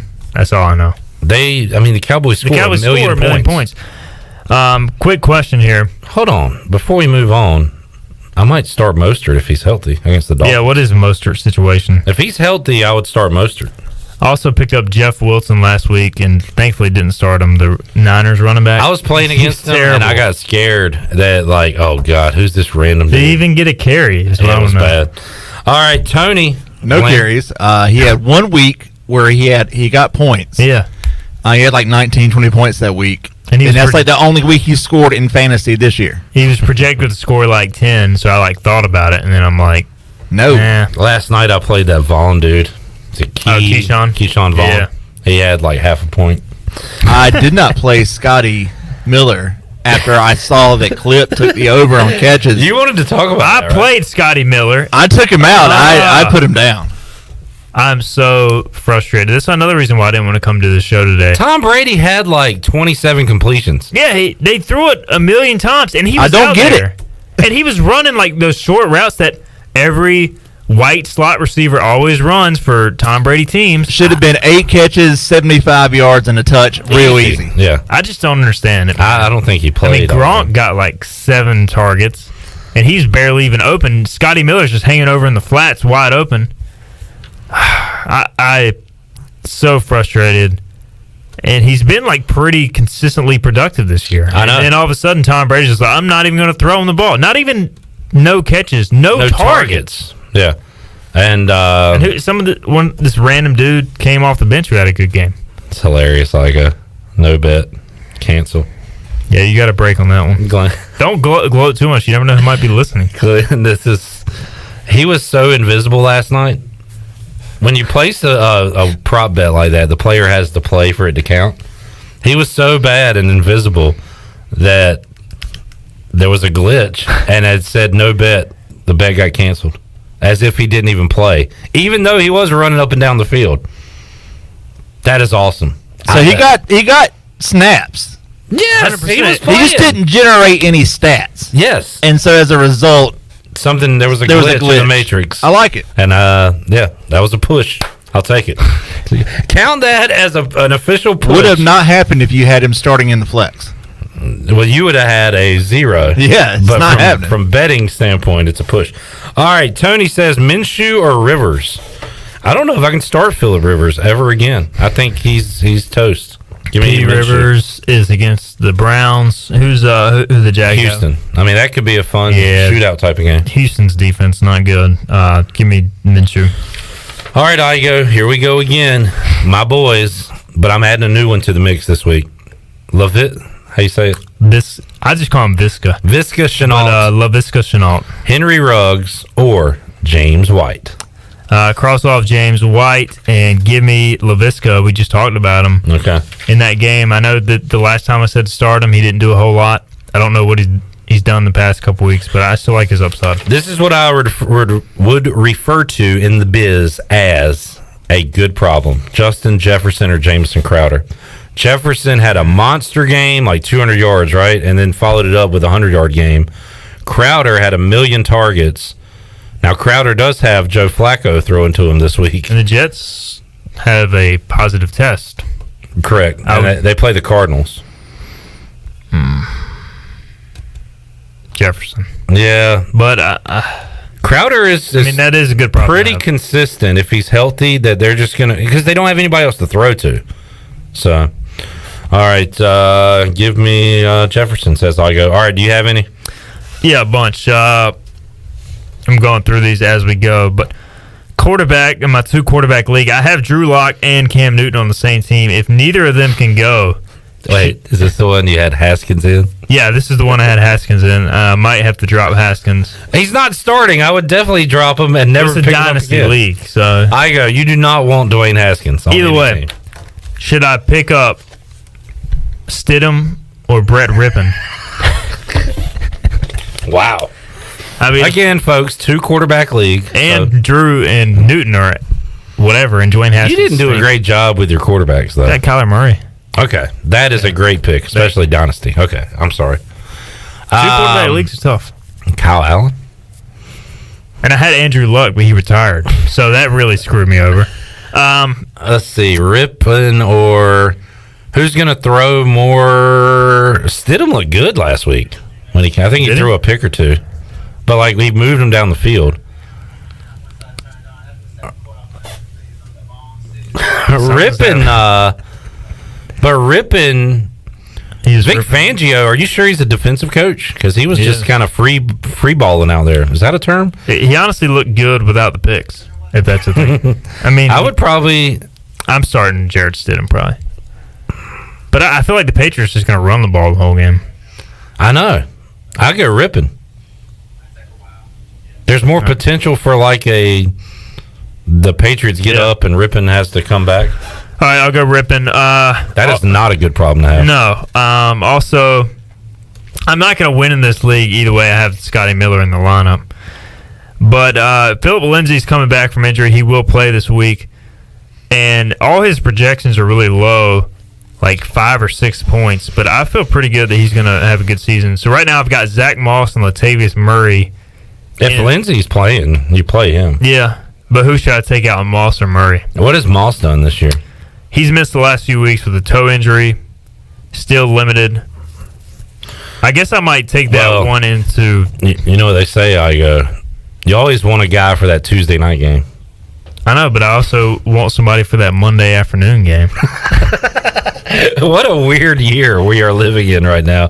Who's Monday afternoon? Philip Lindsey. Well, Lindsey's in. I'm saying that would leave out Latavius Murray. Although they play, Monday night? They play Monday night, too. So you don't have to make this decision. I can just carry this decision until, lunchtime on Monday. Latavius Murray is, putting up points every week. You know, Kamara is, too. It's just super weird. I know the 1 week I start him, he's going to get, 3 carries for 6 yards. But does he have more carries than Kamara this year? I think he does, yeah. I mean, he's getting a pretty steady workload. Kamara's just making catches. The other league, Josh Kelly with Eckler out, the Chargers running back, or Philip Lindsey, or Damian Harris. So, hold on. Chargers play the Saints. Oh, right. Monday night. I guess I could take that one in the Sunday night, or Monday night, too. I'm not playing that Patriots running back. Yeah, like what they do, they have a big week, and then he gives somebody else the big week. Like Burkhead was the guy before that. This week it was that dude. This week it's James White. This week it's J.J. Taylor. Is Sony Michel healthy? He's out. Okay, that's why this other guy's playing. No, don't play the Patriots guy. Yeah, I'll probably go. I got Kelly in right now. I don't know. Oh, John has a good drop question. Should I drop Cam Akers or Leonard Fournette? My theory on Fournette was he was going to get better as the year went along. Well, he was doubtful last night, but I think he dressed out. But I don't know if he played much. Him and Scotty Miller just hung out on the sidelines. I don't know. I don't have Cam Akers, so I don't know what he's done this year. Yeah, I don't know a lot about that running back situation. I would keep both. How many people do you have on your team? I find it tough to cut Leonard Fournette. He might be in an 8-man league, though. I mean, he's not just going to drop anybody. So Akers... But the Rams, they have Malcolm Brown and Henderson, right? I think Fournette has a better chance to be a feature, although Ronald Jones is decent. I would drop Akers and keep Fournette. But just remember that we're never wrong. True. Once Akers starts killing it in a couple weeks. Yep. Last question I have. This one's tough, but I picked up the Cowboys defense. What are you doing? They play the Giants. All right, I get it. I kind of get it. But that sentence was really I funny. don't get it because Glenn almost fell out of his chair. I thought you said you did it last week, which I did the same thing because they were playing the Browns at home. Oh. And I was like, man, this is easy. What is wrong with you people? I'm going to get, but it was the Browns in Dallas. And I thought that maybe they would at least get me to even, 5 or 6 points from the D. They are averaging. So what did they get? Negative? Yes. Yeah. And so this week I dropped them, even though they were playing the Giants. But I had the Patriots against the Broncos as the other option, so that's pretty solid. They're averaging negative 3.5 points per week. The worst defense historically ever in fantasy football. I mean, it is a rubber meets the road match this week, though, with Daniel Jones and that Giants outfit. Yeah. And I also have the Broncos D against the Patriots, so I'm trying to I would play the Broncos probably. Patriots offense is not lighting anything on fire. If Cam plays, then I'm probably... we should know by Sunday, I think, if Cam's going to play or not. I don't know. With this new schedule, we might not know until Wednesday afternoon. All right, there's the fantasy football. We got to make some picks when we return and wrap up a Friday edition of Pirate Radio Live. More to go on the way after this.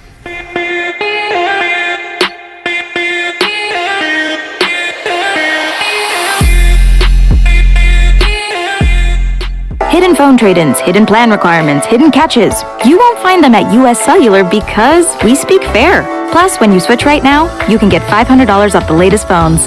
Upgrade to fair. Upgrade to US Cellular. Requires new postpaid service plan, new line port in, credit approval, qualified smartphone purchase, and comes via monthly bill credit on a 30-month RIC. Taxes, fees, and additional terms apply. This is Brandon Tate, owner and operator of Atlantic Wireless, an authorized agent for US Cellular since 1997. Visit AtlanticWireless.com to find the store near you. We go beyond the call.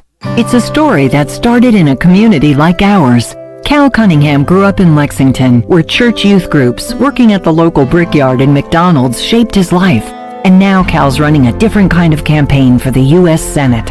I'm Cal Cunningham. I want my service in the U.S. Senate to be about listening and going places where Democrats don't always go. That's what I learned growing up in Lexington, where we don't check voter registration before taking care of our neighbors. We believe in hard work and service, just like the soldiers I served with overseas. Cal Cunningham volunteered after 9/11, a lieutenant colonel in the Army Reserve who served 3 tours and took on corrupt government contractors. And Cal will take on the corruption in Washington that's been rigging the system for the drug and insurance companies. That's why Cal's not taking corporate PAC money, because he believes the top 1% don't need more favors. It's regular folks who need a voice. He'll be a senator on our side. I'm Cal Cunningham, and I approve this message. Paid for by Cal for NC.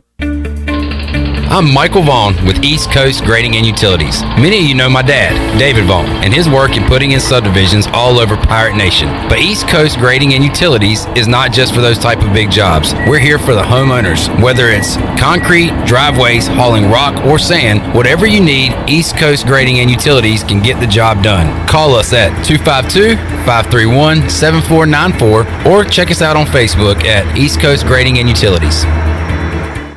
Hidden phone trade-ins, hidden plan requirements, hidden catches. You won't find them at US Cellular because we speak fair. Plus, when you switch right now, you can get $500 off the latest phones. Upgrade to fair. Upgrade to US Cellular. Requires new postpaid service plan, new line port, and credit approval. Qualified smartphone purchase and comes via monthly bill credit on a 30-month RIC. Taxes, fees, and additional terms apply.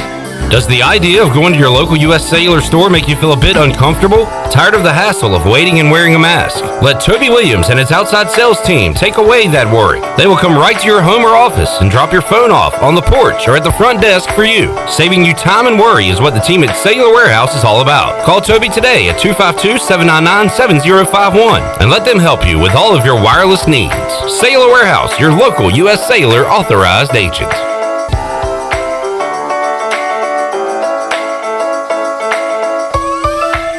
Did you know the Red Cross provides about 40% of our nation's blood and blood components, all from generous volunteer donors? But supply can't always meet demand because only about 3% of age-eligible people donate blood yearly. This is Paul Russell from F3 inviting you to join us for our Freed to Bleed blood drive on Friday, October 23rd from 11 a.m. to 4 p.m. at the Drew Steele Center on Elm Street. Help save a life by scheduling an appointment at redcrossblood.org or stop by the Drew Steele Center Friday, October 23rd from 11 to 4. Looking for your next career opportunity? How about some extra cash to help pay for school? Your locally owned and operated Dixon Foods McDonald's is hiring, and they would love to have you as part of the McFamily. They offer flexible hours, competitive pay, and financial support to pursue your education through McDonald's Archways to Opportunity program. Come join the family at McDonald's. Don't let this financial opportunity pass you by. Please visit DixonFoods.com to apply. This is Big John Williams, strength and conditioning coach for East Carolina football, and you're listening to Pirate Radio, the voice of the Pirate Nation.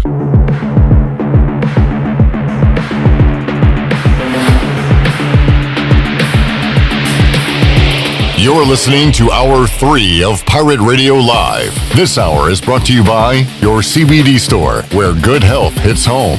Visit your CBD store today on Arlington Boulevard across from the mall. Now, back to the show. Welcome back. North Carolina state parks are now open for visitors. Parks should be used for exercise, fresh air, getting out in nature, or day trip.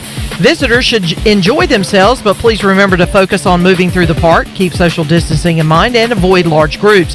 While most facilities and activities will be open, please contact any state park with questions or visit ncparks.gov/open. And taking a look at your stock market report, the Dow closed out the week up 161 points at 28,586. The NASDAQ was up 158 at 11,579. And the S&P was ahead 30 at 3,477.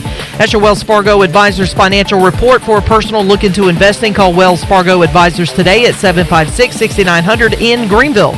Wells Fargo Advisors, LLC, member SIPC. Now let's head back into Pirate Radio Live. Here's your host, Clip Brock. Thank you, Shirley. Great week this week. And we'll cap it off with a big Saturday. I'll be here at 3 o'clock On the Bud Light pregame tailgate, taking you up to the 7 o'clock kickoff, we have a great giveaway during that pregame tailgate. We'll do a case of beer, case of Bud Light, and a $25 gift card to Parker's Barbecue. Stephen Igoe, you going to be a part of the program tomorrow? Yeah. Yeah. I'll be here. 6 o'clock hour? Nope. 5 o'clock hour. 5 o'clock hour. 5 o'clock hour. We'll see Igoe and Ronnie. The food will be here, right? Food will be here at 3. Good. Because I don't want to have to wait on Troy and miss it again. The food last week. That's half the reason I come, just being quite honest. You know what we're having tomorrow? Did you hear us talk about it? Billy Parker came by and said, how would you guys feel about ribs on Saturday? Sweet. Yes, sir. Now Plus everything else. I mean, honestly, I might come in the 3 o'clock hour now. All right, we'll see you at 3. So we'll be here with you before the game and after the game on the U.S. Cellular 5th quarter call-in show. Let's make some picks. Igoe and I pick games every week against the spread. For the year, I'm 14-11, head above water. I went 2-3 last week. Stephen Igoe got off to a rough start, but has bounced back. 2-3 last week, though. Igoe, one game under 500 on the year. Yeah, just, the goal every year is to hang around 500 until midseason, and then you make that second half push towards the playoffs. And right now, I'm right on track, and I'm not fretting too much. All right, well, let's pick the ECU game last week. South Florida. Wow. So the line is now 6. I gave my score earlier this week. I said South Florida 31, ECU 23. So I got South Florida by 8, so I will take South Florida. What kind of score are you expecting? Similar score. I think ECU's offense will play better. South Florida's getting a number of guys back. It seems like over these last few weeks. So I think they're a better team than what they've shown. I think they're more talented in the trenches, and I think that'll make the difference. Probably 31-23. Great score. I don't know, man. 31-23. 2. I mean, honestly, that is a great score. 31-23. Thank you. Thanks. Florida is a 6.5 point favorite at Texas A&M. I am worried about this. I've already put in a Florida pick, and seems like everybody's going that way, and now it makes me nervous. But I'm already on it, so I'll take Florida. I talked major trash about A&M last week, said they were pretenders, said they're going to get killed by Alabama. They did, and I'm taking Texas A&M this week. In a bounce-back game, I'm not sold on Florida. Everybody loves Kyle Trask, thinks he's the next coming, and... Let me guess, you call him Kyle Trash. Kyle Trash. That's what he'll be known as after this game. Oklahoma, Texas. We are on opposite ends here. I'm taking the team with right now the better quarterback. It pains me to say that because I watched that QB1 on Netflix and saw Spencer Rattler. So I was telling everybody that would listen, y'all, this guy, he's for real. The real deal. Lincoln's got a winner. And I think he still does. He's only played like 3 games. He's a freshman, all right? It's going to take him a little while, yeah. I mean, he's... Redshirt freshman. For the first time, Lincoln is not starting with a transfer. Exactly. So give him time. Relax, Oklahoma fans. But I'll take Sam Ehlinger over Spencer Rattler. Give me Texas. Texas should be 1-2 right now. They should. I don't know how they beat Texas Tech. They had a Cowboys-like comeback. When is the last time Oklahoma lost 3 games in a row? Before I was born. Oklahoma. Lincoln Riley might get fired if they don't. You're taking Oklahoma on principle here. Just yeah. The 3 and. I mean, I'd say that tongue in cheek, but yeah. Have you seen their fans lately? Yeah, that guy on Sooner Radio is hating life on postgame. I bet. 5th quarter. Georgia whooped up on Auburn last week. We both had Auburn. They have Tennessee this week. Can they do it again? They put the clamps down on just about everybody. Now, Steven, what if I told you that Georgia's next game next week is the Crimson Tide of Alabama? So you're trying to pull a wager here? Say this is a look-ahead game? Yeah, I mean, wager gets far more into it than I do, but, if there is such a thing, that would be it. That would be. Who did Tennessee play last week? And by the way, how awesome is this? ECU has a noon game next Saturday. That game's 8 o'clock Saturday night. I'm already jacked up for football. So we'll see ECU beat Navy, then move to 2-2. And what then a day. See Alabama and Georgia. lose to Georgia. Whoa. I'll never pick that. Tennessee to cover 12.5. 12.5 is a lot of points. Tennessee's a good team. You said Georgia is not good. That's what you said last week. Their offense always is like blah. Usually their defense is kind of blah. Well, their defense. Give me Georgia. Clemson is at home against Miami. 14-point favorites. Do you believe in De'Aaron King? Some say he's overrated. Steven on Hoist the Colors says he is not. He is not overrated. And that dude still trying to say he's overrated. All right. Well, Crazy. after this week, he will be saying that De'Aaron King's overrated because Clemson will win by 20. Yeah, I think Clemson rolls here. The U is on its way back, but it's not back. It's not back to the dominant U. It never will be back to the dominant It probably U. never will be because Clemson won't let it happen. Starting this week. Dabo's there. Does Dabo ever make the move? Does he go to Houston with Deshaun Watson? Does he go wherever Trevor Lawrence and Dabo to the Jets? What do you think? Dabo in New York would not work. That would just not work at all. That is hilarious to think about. Hey guys, I'm Dabo. Who the is this guy? I could see the Texans maybe, but no, Dabo in New York, that would be a nightmare. Dabo would be a great fit with the Panthers. He would be seamless. Of course, they have their coach now with Matt Rule. They've got a guy. Yeah, they've made a smart hire.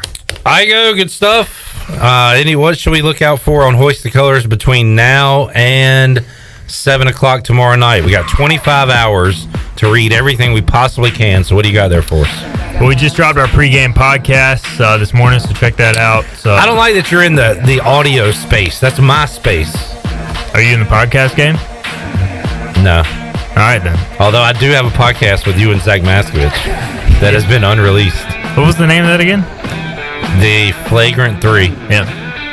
It'll be good whenever it does get released. But no, we got an injury report up today on some of the guys who are questionable for both sides, injury-wise and potentially COVID-wise. So just a lot of pregame stuff on hoistthecolors.net.